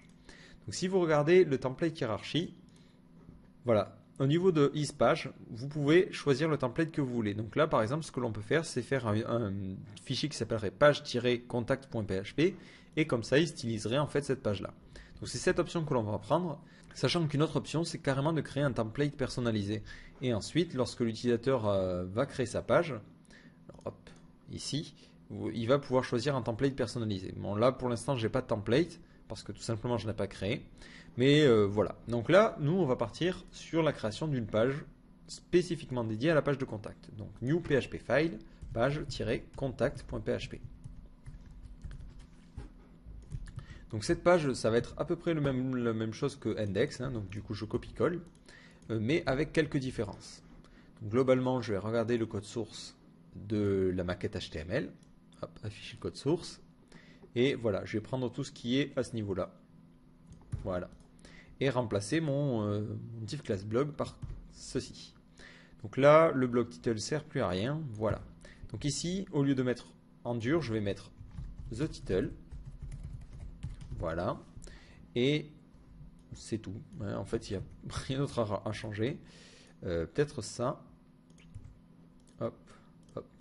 Voilà, donc là, comme ça devrait mieux fonctionner. Ici, si j'actualise mon formulaire de contact, alors je vais fermer un peu tous ces onglets. Donc là, alors, effectivement, la page, je l'ai appelée contact et pas contact. Donc, modifier la page. Et ici, c'est contact. Hop. Donc là justement vous voyez comment la barre m'a permis de modifier la page rapidement par rapport à d'habitude où c'est assez compliqué. Là du coup en 2 temps 3 mouvements on modifie une page. Voilà, donc là j'actualise.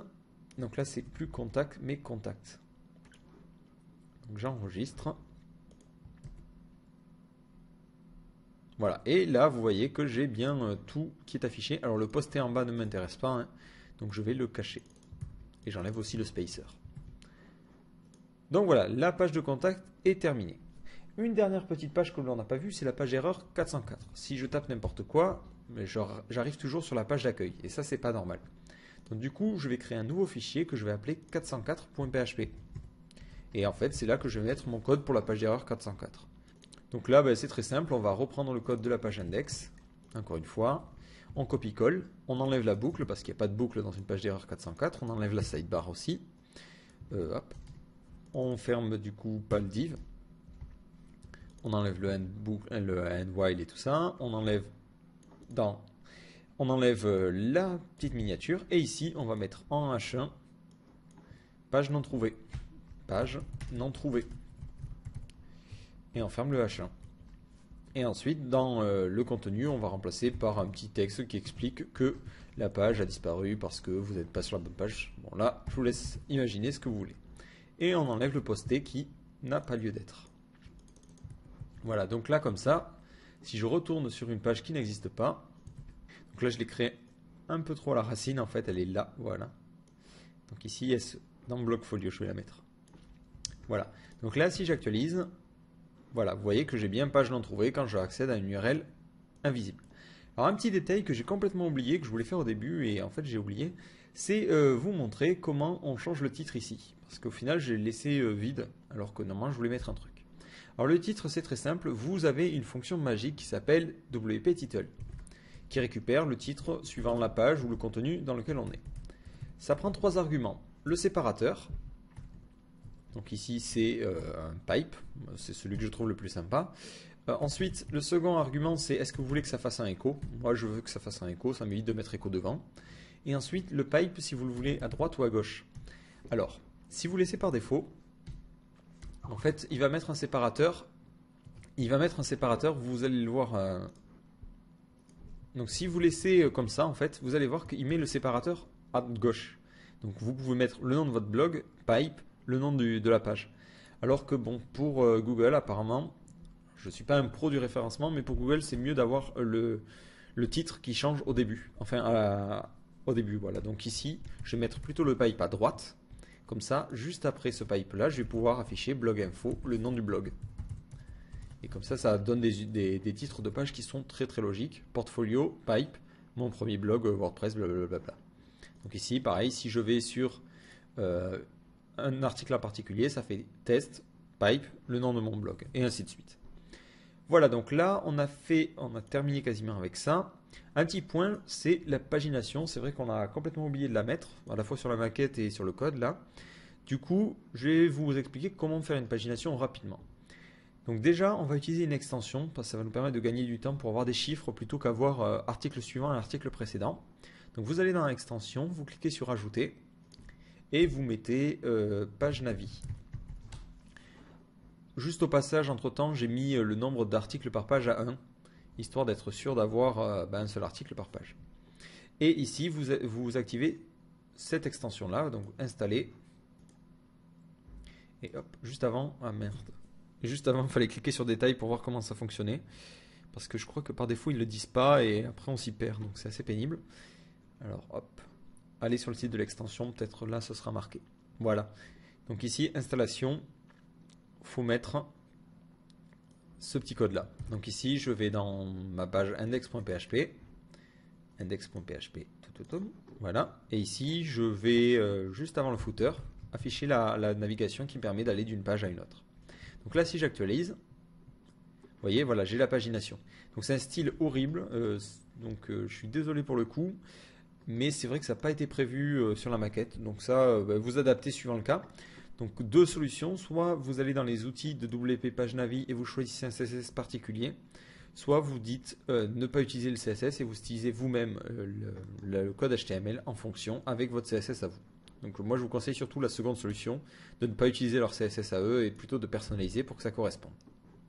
Donc voilà, vous avez appris aujourd'hui comment passer d'une maquette HTML à un template WordPress, à un site WordPress qui fonctionne. Donc vous voyez que c'est relativement simple entre guillemets, il suffit juste de greffer ces fonctions à l'intérieur du code HTML qui a été créé. Donc c'est selon moi la partie la plus ludique, si évidemment on peut parler de choses ludiques dans le web, mais donc c'est le truc assez simple à faire, avec pas mal de rigueur on arrive assez rapidement à un résultat qui est probant et qui est sympa.